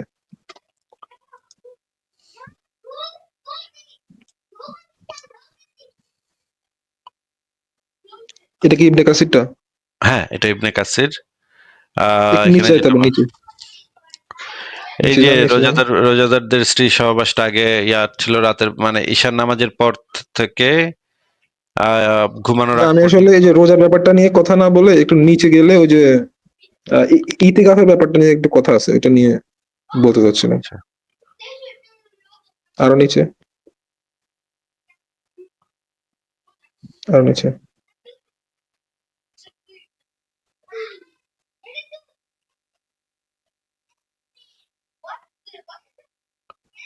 আরো নিচে। আরো নিচে, হ্যাঁ, নিচের দিকে।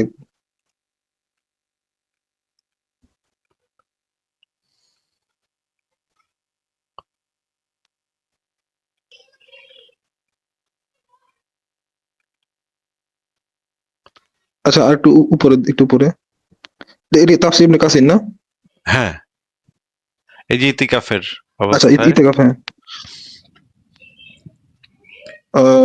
আর একটু উপরে মেবি। হ্যাঁ হ্যাঁ, একটু একটু উপরে তোলেন, হ্যাঁ পাইছি, একটু উপরে তোলেন। এই যে একদা যখন তিনি রাত্রে যাচ্ছিলেন হুম। তখন রাসূলুল্লাহ সাল্লাল্লাহু আলাইহি ওয়াসাল্লাম, হ্যাঁ, একটু উপর থেকে আপনি কষ্ট করে একটু পড়বেন, এই তিন তিন চার লাইন একটু উপর থেকে। এইখানে এইখানে হচ্ছে সাফিয়াকে নিয়ে একদিন যাচ্ছিল। এই ঘটনাটা আমি হুম জানি। হুম। সাফিয়াকে নিয়ে একদিন যাচ্ছিল, পরে লোকজন মোহাম্মদের সাথে একটা মেয়ে দেখা বা ইয়া করছে, কিছু বলে নাই, কিন্তু মোহাম্মদ নিজে একবারে বলতেছে যে তোমরা আবার ভাইবো না যে এটা অন্য কেউ, এটা কিন্তু সাফিয়া আমার বউ। এই ঘটনাটা, এটা হ্যাঁ, হাদিসও আছে। হ্যাঁ, মানে এটা আমি জানি না আপনি আহ, আপনি বুঝতেছেন কিনা আমি কি বোঝাতে চাচ্ছি। ওরা আসলে একটা লাইন আছে এখানে, তখন তারা বললেন এই যে সুবহানাল্লাহ, অর্থাৎ আমরা অন্য কোন ধারণা কি করতে পারি, এই হ্যাঁ, ব্যাপারটা অ্যাক্টিভলি উনি আবার বলেও দিচ্ছে যে হুম। হ্যাঁ, এই হাদিসটা আমি এখানে জানি। এটাই। আমি একটা লেখা লিখবো বলেও ঠিক করে রাখছি, এটাও লিস্টে আছে। একটা সময় লিখবো আর কি। ওই যে মোহাম্মদ যে রাতের বেলা একজন বোরখা পরা একজনকে নিয়ে যাচ্ছিল, পরে লোকজন দেখে ফেলার পরে নবী আকবরায় বলতেছে যে তোমরা কিন্তু আবার ভাইবো না যে এটা কিন্তু অন্য মেয়েটে নিয়ে যাইতেছি, যে এটা কিন্তু অন্য মেয়েটে না, এটা কিন্তু আমার বউ সাফিয়া। আর ভিতরে কে ছিল এটা তো ভাই বাইরের লোকে দেখে নাই, তাই না? ভিতরে তো অন্য কেউ থাকতে পারে। এটা তো মোহাম্মদ আবার ভয় আকবরে বলে দিল কেন যে তাই তোমরা এটা ভাইবো না, এটা কিন্তু সাফিয়া। এটা না, এটা একটু ওটা থেকে যে কেউ হয়ে হইতে পারে, ওটা নিয়ে ব্যাপার না। হচ্ছে এই সাহাবীরা কোশ্চেন করার, এটা নিয়ে কোশ্চেন তোলাটাই আমার কাছে খুবই ইয়ে মনে হয়েছে, মানে খুবই ইয়ে মনে হয়েছে যে নবীর উপরে ভাবে কোশ্চেন তুললো। হ্যাঁ সবাই মোহাম্মদের চরিত্র সম্পর্কে তো আয়েশারই হাদিস আছে, আয়েশার সরাসরি বক্তব্যই আছে। হ্যাঁ, আর কি কিছু বলবেন আপনি হাসান ভাই? এটা আমি জানি, এই জিনিসটা আমার ইয়া আছে, আমি এক সময় এটা নিয়েও একটা ইয়া লিখবো। আপনি কি আর কিছু বলবেন? আচ্ছা, আর কিছু একটা শর্ট কোশ্চেন আছে, এটা হচ্ছে আপনি কি মনে করেন প্রবলেম অফ ইভিল যেটা, ওটা কি গডের কি বলে ওই যে বিভিন্ন ধরনের ক্যারেক্টারিস্টিক্স এর যেগুলা আছে যে অল নোয়িং, অল পাওয়ারফুল এবং অল লাভিং, যে এইগুলোকে মানে খুব ভালোভাবে অ্যাটাক করে, এবং আপনি মনে করেন কি এটা কি গডের মানে এক্সিস্টেন্স না থাকার পক্ষে খুব ভালো একটা যুক্তি? গডের এক্সিস্টেন্সের বিপক্ষে না, গডের যে বৈশিষ্ট্যগুলো আছে সেই হ্যাঁ, হ্যাঁ। বৈশিষ্ট্যগুলোর বিপক্ষে একটা অত্যন্ত জোরালো এবং 3000 বছর ব্যাপী এটা এখন পর্যন্ত ইয়া করা যায় নাই। এটাকে এখন পর্যন্ত দার্শনিকভাবে মোকাবেলা, এপিকুরাসের আমল থেকে এই পর্যন্ত এটাকে মোকাবেলা করা যায় নাই ভাই। এটা মোকাবেলার যোগ্য না। এই আর্গুমেন্টটাই মোকাবেলার যোগ্য না। আর্গুমেন্টের ভিতরে কি মানে আপনি আছে? মনে করতেছেন আর্গুমেন্ট যে এটা আসলেই একটা ভালো ক্লেম, ভালো একটা মানে অবশ্যই, যুক্তি? অবশ্যই 3000 বছর ধরে টিকে আছে, মানে দার্শনিক ভাবে এটাকে এখন পর্যন্ত মোকাবেলা করা যায় নাই। এটা দিলে মানে একটা ভালো ইয়া না, ভালো আর্গুমেন্ট না। আর্গুমেন্টের ভিতরে কি আছে? আর্গুমেন্টের ভিতরে আছে যে ঈশ্বর কি মানুষের, আচ্ছা আমি এই আর্গুমেন্টটা বাইর করি, আর্গুমেন্টটা বের করে আলোচনা করলে আচ্ছা, ভালো হয়। দেখুন।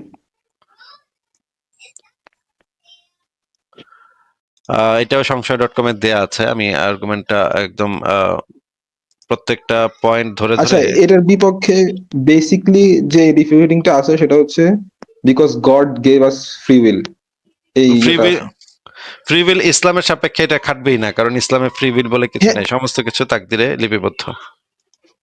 হ্যাঁ, আমি এটাই আসতে চাচ্ছিলাম যে ইসলামিক যদি দৃষ্টিকোণ থেকে দেখায় তাহলে তো আসলে এখানে মানে আল্লাহ তাআলার কোনো ইয়েই থাকে না, কোনো মানে আর কোনো কার্যক্রমই থাকে না। তাহলে তো উনি একটা নীরব একটা দর্শকের মতো হয়ে যায়। নীরব দর্শক, সে যদি কোনো কিছু পরিবর্তন করে তাহলে তো তার জ্ঞানের বিরুদ্ধে সে পরিবর্তন করতে হবে। সে যে জিনিসটা অলরেডি জানে, তার জানা সেই জ্ঞানটার বিরুদ্ধে পরিবর্তনটা করতে হবে। পরিবর্তন তো তার পক্ষে সম্ভব না, তার পক্ষে সম্ভব না। কারণ তার পক্ষে সে যদি নিজের জ্ঞানের ভিতরে যে জিনিসটা আছে সেটা পরিবর্তন করে তাহলে তো সে নিজেকে নিজে ভুল প্রমাণ করলো, তাই না? হাসান ভাই, আচ্ছা, আপনি কি একটু বুঝতে পারছেন? আচ্ছা ঠিক আছে, আমি এই জিনিসটা আগে দেখাইনি, তারপর এটা আমি বলতেছি। এই হুম, হুম। এপিকুরাসের যে প্যারাডক্স সেটা হচ্ছে যে ঈশ্বর দুঃখ একটা হইতে পারে যে ঈশ্বর পৃথিবীর যে কষ্ট, পৃথিবীর যে দুঃখ, সেটা দুঃখ দূর করতে অক্ষম। এটা যদি হয় যে সে এটা করতে সক্ষমই না, এটা করা তার পক্ষে সম্ভব না। হ্যাঁ, পৃথিবীতে এটা মানুষ তার মতো করে করতেছে, মানুষ তার মতো করে কোপাকুপি করতেছে। মনে করেন একটা বাচ্চা শিশুকে ধর্ষণ করা হচ্ছে, 5 জন মিলে ধর্ষণ করতেছে, এই 5 জনকে আটকানো ঈশ্বরের পক্ষে সম্ভব না। ওই মেয়েটার দুঃখটা দূর করা তার পক্ষে সম্ভব না, 5 জনকে থামানো তার পক্ষে সম্ভব না। যদি এইটা সম্ভব না হয় তার পক্ষে, তাহলে তো তার মানে হচ্ছে ঈশ্বর কষ্ট দূর করার ইচ্ছাটা আছে, সে কষ্টটা দূর করতে চায়, সে ওই যে মেয়েটা ধর্ষিত হচ্ছে তাকে সে মানে হেল্প করতে চায়, কিন্তু বেচারা পারতেছে না, বেচারার মানে ওই 5 জনকে সে আটকাইতে পারতেছে না। এইটা যদি হয় তাহলে তো সে সর্বশক্তিমান না, সে তো তার উপরে তো সেই 5 জন লোক শক্তিমান হয়ে গেল, তাই না ভাই? হ্যাঁ, হ্যাঁ। আচ্ছা, 2 নম্বর হইতে পারে ঈশ্বর মানে সক্ষম। ইসলামের দিক দিয়ে হ্যাঁ যুক্তি বলেন। হচ্ছে পারতেছে না মিন্স এরকম না, উনি আসলে মানে পারতেছে না মানে হচ্ছে উনি আসলে আমাদের যেহেতু ফ্রি উইল দিয়ে দিছে, তো উনি আসলে করতেছে না, মানে ওনাদের যুক্তি অনুযায়ী সেটা হচ্ছে তাহলে দুই আমি দুই যদি নম্বরে পড়বে, সাফারিংটা কোনো কিছু করি। তাহলে 2 নম্বরে পড়বে। দেখেন 2 নম্বরে আছে ঈশ্বর সক্ষম করতে পারে, কিন্তু সে করবে না। মানে না, আমি এটা করব না, আমি করতে পারি, চাইলেই করতে পারি, চাইলেই ভেঙে চড়ে দিতে পারি 5 জনকে, আমি চাইলেই মানে মেরে ফেলতে পারি, সাথে সাথে আমি বলবো আর সাথে সাথে মরে যাবে এই 5 জন। তাহলে ওই বাচ্চা মেয়েটার দুঃখটা দূর হয়ে যাবে। এইটা সে সক্ষম, কিন্তু সে এটা করবে না, ইচ্ছুক না, ইচ্ছা নাই তার, সে চায় তারা নিজেরা নিজেরা মারামারি করুক। এইটা যদি হয় তাহলে ঈশ্বর যদি কষ্ট দূর ইচ্ছা করতে ক্ষমতা রাখে কিন্তু ইচ্ছুক না, তাহলে এই যে আরেকটা যে ক্যাটাগরি, আরেকটা যে বৈশিষ্ট্য আছে অসীম করুণাময়, সর্বমঙ্গল, এই ক্যারেক্টারটা তখন ইয়া হয়ে যায়, দুর্বল হয়ে যায়। এই ক্যারেক্টারটা তখন আর মানে আহ, ইয়া থাকে না, সত্য থাকে না। হ্যাঁ, বলেন কি এখানে বলতেছিলেন? ইচ্ছুক নয় যে ব্যাপারটা তো এমন না, ইচ্ছুক নয় তো এমন না, উনি তো আসলে চাইলেই করতে পারেন বা ইচ্ছাও চাইলে করতে পারে, কিন্তু উনি আসলে একটা অর্ডার তো দিয়ে দিছে যে তোমরা এটা এটা করবা, এটা এটা করলে এটা এটা হবে, এটা এটা করলে এটা হবে। এখন যদি তাহলে তো উনি ইচ্ছুক এটার নাই কথার হইলো। মধ্যে বাহাত তাহলে এটার মধ্যে তাহলে যদি তো বাহাত ইচ্ছুক নাই ঢুকায় হইলো। তাহলে তো আমার ওই কথাটা, তাহলে তো ইচ্ছুক নাই হইলো যে এইখানে এই জায়গাটাতে সে ইন্টারফেয়ার করতে ইচ্ছুক নাই তো হইলো তাহলে সে। তাহলে তো ওনার ওনার কথার মধ্যে উনি ওই যে সেলফ রিপিউটিং ফ্যালাসি এখানে তো এখানে হয়ে যাবে যে উনি বলে দিচ্ছে যে তোমরা তোমাদের ফ্রি উইল দিয়ে দিলাম, তোমরা যদি কোনো কিছু করো তাহলে সেটা তোমাদের ব্যর্থতা, তাহলে যদি তো কোনো সেটা সাফারিং ইচ্ছুক ফিল নাই করো তো সেটা হইলো, তাহলে তোমাদের আপনি ইয়ে। ইচ্ছুক নন এটা বললেন কেন? ইচ্ছুক নাই তো হইলো সে। সে তো বলেই দিতেছে তোমরা যা ইচ্ছা করো, আমি দেখবো খালি। তাহলে তো সে ইচ্ছুক না, ইন্টারফেয়ার করতে ইচ্ছুক নাই তো হইলো তাহলে সে। আচ্ছা, আসলে এখানে ইন্টারফেয়ার করলেও করলেও ঝামেলা হয়ে যায়, না করলেও ঝামেলা হয়ে যায়। এই যে ঝামেলা তো হবেই, কারণ এই জিনিসটা, এই যে সর্বশক্তিমান সর্ব করুণাময়, এই দুইটা একটা আরেকটার সাথে কন্ট্রাডিক্ট করে। এই কন্ট্রাডিকশনটা দেখানোর জন্যই তো এই প্যারাডক্সটা তৈরি করা হয়েছে।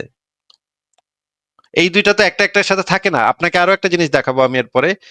আহ ন্যায় বিচার এবং করুণাময়, এই দুইটা একসাথে থাকতে পারে না। এই দুইটা যদি কেউ দাবি করে আমি অসীম ন্যায় বিচারক, আমি অসীম করুণাময়, তাহলে সে মিথ্যা কথা বলতেছে।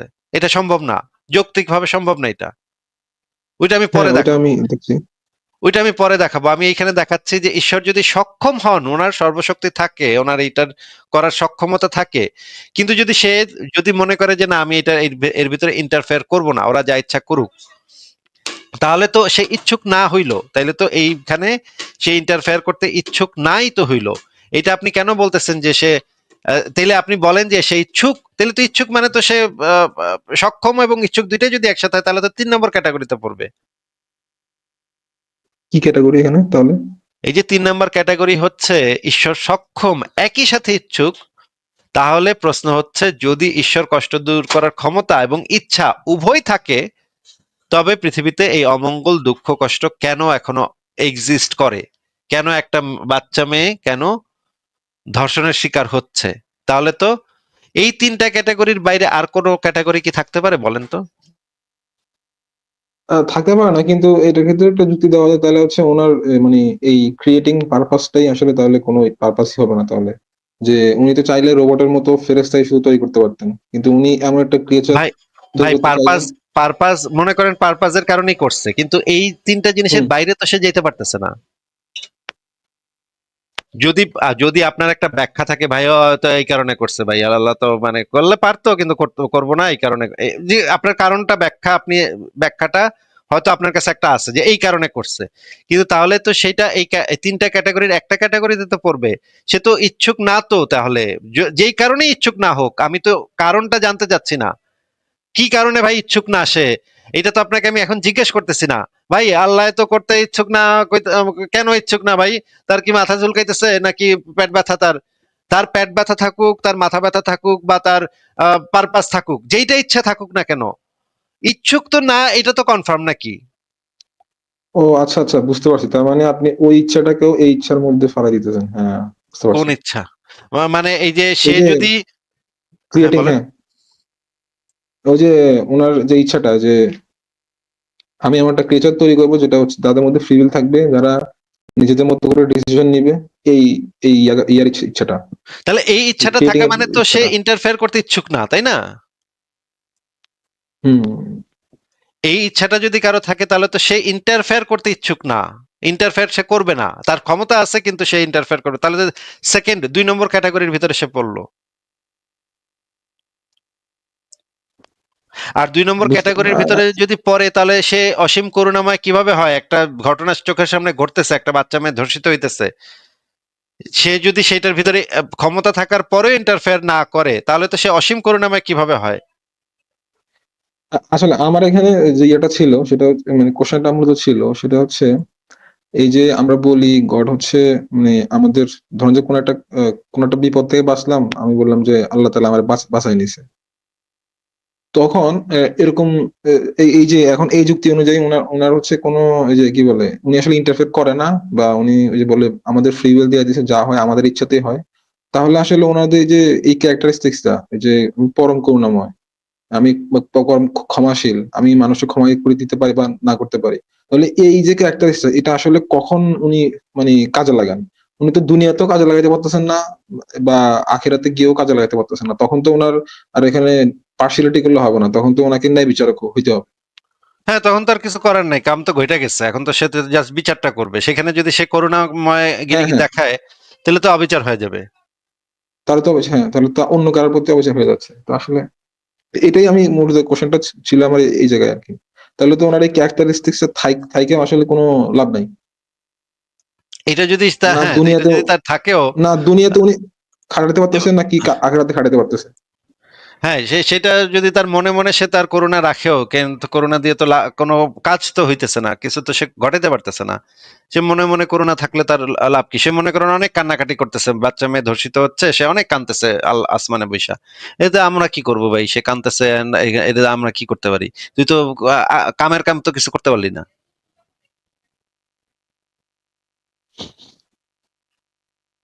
হ্যাঁ, আসলে যে- নিয়ে যে- একটু যেখানে যেখানে ব্যাপার। ঈশ্বর সক্ষম ছিল সেখানে সে কামের কাম। এই লেখাটা আপনি একটু পড়েন, এপিকুরাসের প্যারাডক্স, অমঙ্গল বিষয়ক জটিলতা। এইটা 3000 বছর ধরে এখন পর্যন্ত একটা আহ, দর্শনের জগতে এইটাকে এখন পর্যন্ত টপকানো কোনো আস্তিক ঈশ্বরের পক্ষে সম্ভব হয়নি। যে দেখেন এই বাচ্চাটা, এই বাচ্চাটার ইয়াটা কি, অপরাধটা কি।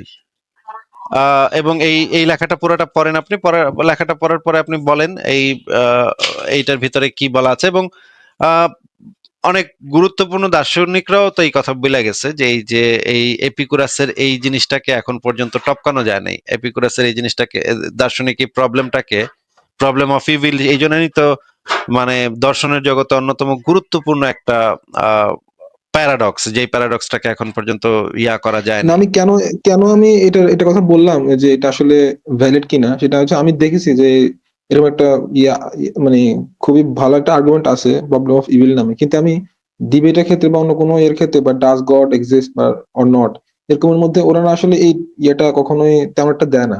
এই জন্যই বলতেছিলাম কারণ আর কি, এটা অনেক যে পুরনো, এই এটা সবাই মোটামুটি জানে, এই জন্য বেশিরভাগ সময় এটা দেয়া হয় না। কিন্তু এটা তো মানে খুবই জনপ্রিয়, খুবই পপুলার, অনেক আগে থেকে প্রচলিত। হ্যাঁ, হ্যাঁ। আহ, এই জন্য অনেকে দেয় না, কারণ সবাই ধরে নেয় যে এটা সবাই জানে আসলে। আচ্ছা, আচ্ছা। আচ্ছা, আরেকটা ছোট কোশ্চেন, সেটা হচ্ছে আমি এটা নিয়ে একটু দেখতেছিলাম যে মহাবিশ্বে কি কোনো শুরু আছে? আমি দেখতেছিলাম যে অনেক জায়গায় লিখতেছে হ্যাঁ আছে, আবার লিখতেছে না এটা নিয়ে বিজ্ঞানীদের মধ্যে আছে যে এখনো আমরা সঠিক মহাবিশ্ব পজিশনে বলতে যাইতে কি? পারি না। মহাবিশ্ব বলতে কি বোঝাচ্ছেন আমাদের এটা আগে একটু বলেন। মহাবিশ্ব বলতে কি আমাদের এই লোকাল ইউনিভার্সের কথা বলছেন? মানে যতটুকু, হ্যাঁ, যতটুকু আমরা এক্সপ্লোর করতে পারছি আরকি। যতটুকু এটার তো আমরা একটা জানি। এটার তো একটা মানে শুরু বলতে হচ্ছে গিয়ে এই যে এক্সপানশন হয়েছে, সেটা আগে একটা অতি ক্ষুদ্র ইসের ভিতরে ছিল, সেখান থেকে এক্সপানশন হয়েছে, এটা তো আমরা জানি এখন। কিন্তু এই জিনিসটার আগে আহ কি ছিল সেই বিষয় তো এখন পর্যন্ত আমরা জানি না। তাহলে এর আগে হয়তো অন্য মহাবিশ্ব থাকতে পারে, সেটা হয়তো সংকুচিত হয়ে এই ওই পর্যায়ে গেছিল। এটা তো আপনি বলতেছেন, কিন্তু আপনি এক্সাক্টলি কি বলতে পারবেন যে আসলে এটা একটা শুরু ছিল? এই যে বা এই যে ডট থেকেই এক্স্যাক্টলি আমি বলতে পরবর্তীতে আস্তে, পারবো আস্তে না, না। এক্সপ্যান্ড হইছে, না, বা শুরু ছিল এটা 13.8 আমি বলতে বিলিয়ন পারবো না। এই হইছে। যে আমাদের এক্সিস্টিং ইউনিভার্সের একটা স্টার্টিং পয়েন্ট ছিল, স্টার্টিং পয়েন্ট আমরা ধরে নিই। স্টার্টিং পয়েন্ট আসলে ছিল এইরকম না বলে আমাদের বলা উচিত যে স্টার্টিং পয়েন্ট আমরা ধরে নিই, ওইখান থেকে স্টার্ট আমরা ধরে নিই, যেহেতু এখান থেকে সময় এবং স্থান কাল সময় ইত্যাদির স্টার্ট, এই জন্য আমরা ধরে নিই। কিন্তু ওইটা যে সবকিছুর স্টার্ট, ওইটাই যে সবকিছুর শুরু, এইরকম এইরকম তো কেউ নিশ্চয়ই বলে না। হ্যাঁ, হ্যাঁ, বা এর আগে কি ছিল যে টাইমটা তো ওখান থেকেই শুরু হইলো। তো আসলে ওই সময়ের আগে কি সময় ছিল, এটা এই কোশ্চেনটা করাটা হতো, তাহলে আসলে ইনভ্যালিড হয়ে যায়। ওইটার আগে কি ছিল সেটা সেই সম্পর্কে আমাদের কাছে এখন পর্যন্ত কোনো জ্ঞান নেই। এবং এর আগে কি ছিল সেটা আমাদের পক্ষে জানাটাও এখন সম্ভব না, কারণ আমাদের কাছে সেই সেটা জানার জন্য যে ইয়া দরকার সেটা তো আমরা পাচ্ছি না। না, না, বলতেছে তো যে টাইমটা আসলে শুরু হয়েছে তো তখন থেকে, যে ওই যে হ্যাঁ 10 টু দি পাওয়ার মাইনাস 43 বা এ পর্যন্ত জানতেছি, এর আগে জানতেছি না, মানে টাইমটা শুরু হয়েছে এখান থেকে, স্পেস শুরু হয়েছে, স্প্যান করা শুরু করছে এরপর থেকে। কিন্তু আমি যদি কোশ্চেনটা করি যে ওই সময় তো শুরু হয়েছে ওখান থেকে, আমি যদি বলি সময়ের আগে কি সময় ছিল আগে, তাহলে এই কোশ্চেনটা কি করাটা কি ভ্যালিড হচ্ছে কিনা? আমি কি আহ, আমি হ্যাঁ আমি এটা বুঝাতে পারছি প্রশ্ন কিনা? করাটাই ভ্যালিড হচ্ছে না, হ্যাঁ প্রশ্ন করাটা ভ্যালিড হচ্ছে হচ্ছে না। কিনা, হ্যাঁ, যেহেতু আমাদের সময়টাই শুরু হচ্ছে ওখান থেকে। সো আসলে এই যে মানে ওই টাইমটা নিয়ে তো, মানে ওই জায়গাটা নিয়ে তো অনেক ধোঁয়াশা আছে।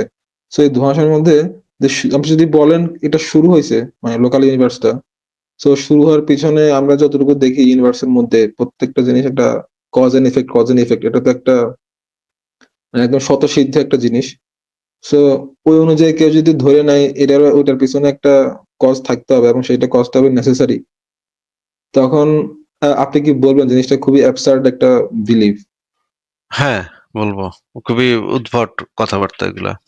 আচ্ছা, মানে সবকিছুর আমি আমি যদি আমাদের এই মহাবিশ্বের মধ্যে রাইখাই সবকিছু এক্সপেরিমেন্ট করে করে আমরা যদি ওই একটা ওটা যদি এখানে লাগাই, আপনি হয়তো বা কম্পোজিশন ফ্যালাসির ইয়েটা দিবেন এখানে, যে যে হ্যাঁ এটার কম্পোজিশন পুরাটা ফ্যালাসির কথা বলবো, এবং ইসলামের সাথে এটা কোনো অবস্থাতেই ম্যাচ করে না তো ভাই। ইসলামে যে জিনিসটা বলা আছে সেটা হচ্ছে যে আল্লাহ হচ্ছে একটা বস্তু।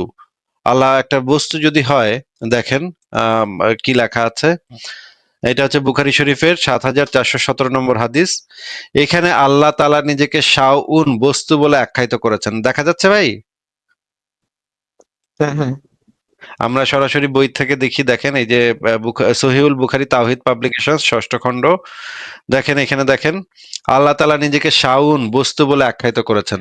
আল্লাহ তাআলা যদি বস্তু হয় তাহলে তো এইগুলো এই সমস্ত আর্গুমেন্ট খাটতেছে না, এগুলো তো সমস্ত কিছু আপনি দিতে পারেন যে ডেইস্ট একটা পজিশন থেকে দিতে পারেন, কিন্তু ইসলামের পজিশন থেকে তো একটাও খাটতেছে না।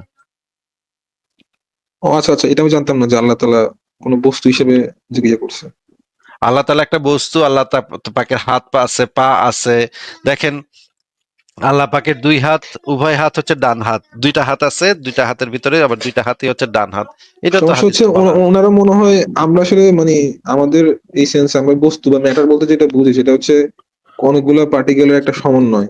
কিন্তু ওনারা আসলে হয়তোবা না বুঝে একটা বস্তু হিসেবে বলে দিয়েছে। আমি জানি না ওনারা কি বুঝে এটা প্যাকেটে বস্তু হিসেবে বললো, হয়তোবা বুঝেও ঠিক মতো লিখে নাই। এভাবে হ্যাঁ কি?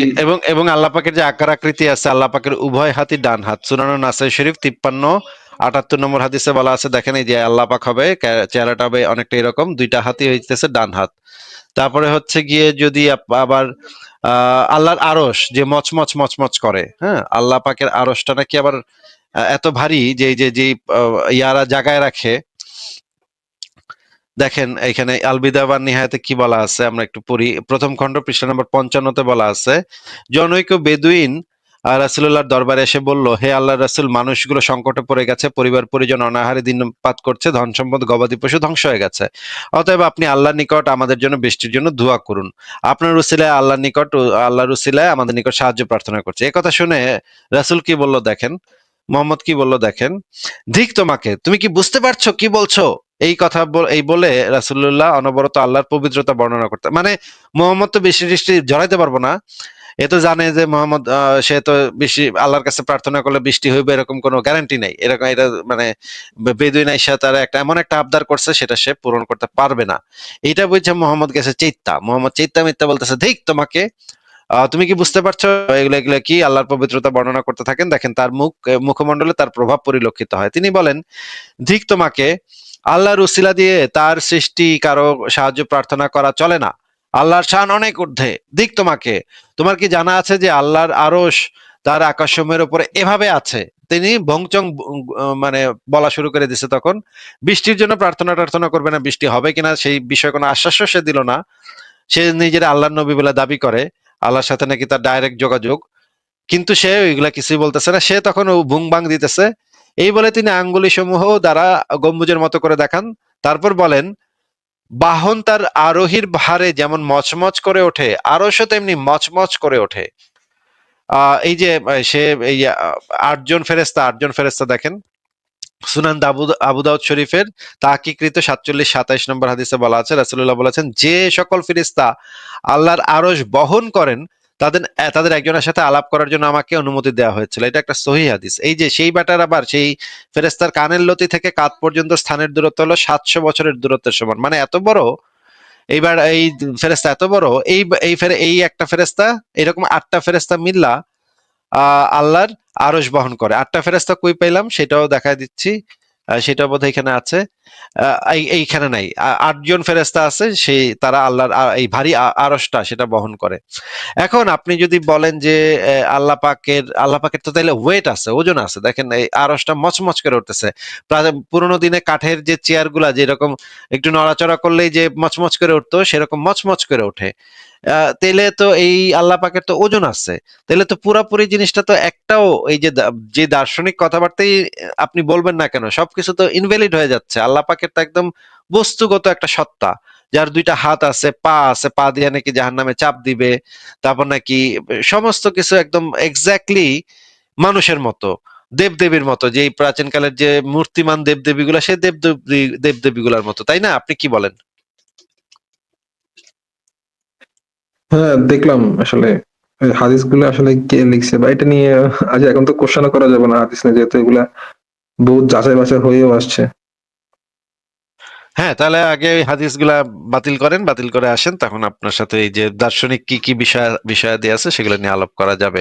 এগুলা কোনো কিছুই ইসলামের সাথে এই যে এই বিভিন্ন ফিলোসফিক্যাল পয়েন্ট, এগুলো হচ্ছে ডেইস্টদের পয়েন্ট হইতে পারে, অনেক ডেইস্ট এই ধরনের আর্গুমেন্ট আমাদের সামনে দিতে পারে, কিন্তু ইসলামের ক্ষেত্রে এগুলো একটাও খাটে না।